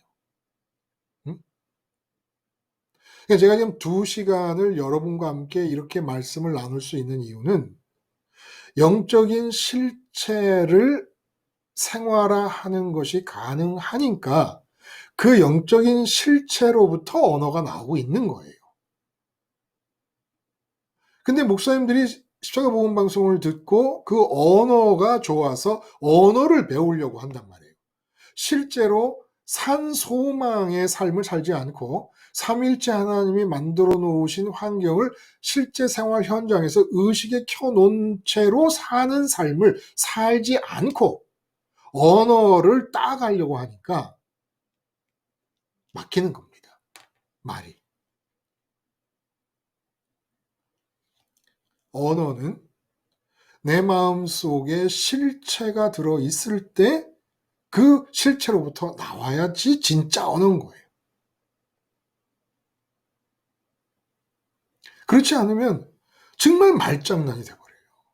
그리고 말이라는 수단을 통해서 내 이익을 추구하는 게 돼버려요. 지금은 제가 존재하는 방식이 십자가 생활화를 통하여 산 소망의 길을 가고 하나님 아버지를 소망하고 있는 상태에서 그 존재하는 방식으로부터 언어가 지금 나오고 있는 거란 말이에요. 근데 이렇게 십자가 그리스도 그 연세 과정을 따라 산 소망의 삶을 실제 살지 않으면서 이런 얘기를 하게 되면 그건 그 언어는 내 유익을 위하여 사기치는 수단으로 동원된 거라는 겁니다. 언어를 가지고 조작을 하려고 그래요. 언어를 가지고 사람을 설득하려고 그래요. 저는 사람을 설득하지 않아요. 여러분을 설득하지 않아요. 하나님과 예수님과 성령님이 만들어 놓으신 영적 환경을 켜놓은 채로 될 수 있는 말, 할 수 있는 말을 흘려보내는 것 뿐입니다. 근데 언어를 활용해서 사람을 설득하고 내가 원하는 방향으로 사람을 이끌어 가려고 그러고 이러면 그건 사기예요. 그러면 그 언어는 진짜 언어가 아닌 거예요. 삼일체 하나님의 조성된 사실, 팩트, 실제 존재. 그걸 생활함으로써 내 존재 방식 안에 포함하고 있기 때문에 내가 그렇게 산 소망을 가지고 살고 있으니까 그 산 소망을 가지고 살고 있는 포함되어 있는 실체로부터 언어가 나오는 것이죠. 그러니까 우리가 그러니까 사람을 만나서 말을 할 때도 내 안에 있는 얘기를 해야 되는데 그 사람을 기분 좋게 하려고, 그 사람의 비율을 맞추려고, 뭐 그 사람을 통해서 내 유익을 챙기려고 이런 식으로 언어를 사용한단 말이에요. 그러니까 인격들이 낮을 기미를 보이지 않는 것이죠. 변하질 않는 거예요. 거듭남이라는 게 불가능한 거예요. 맨날 인격을 이루어야 될 언어를 가지고 이 세상 소망에 동원하여 사기치고 있으니까.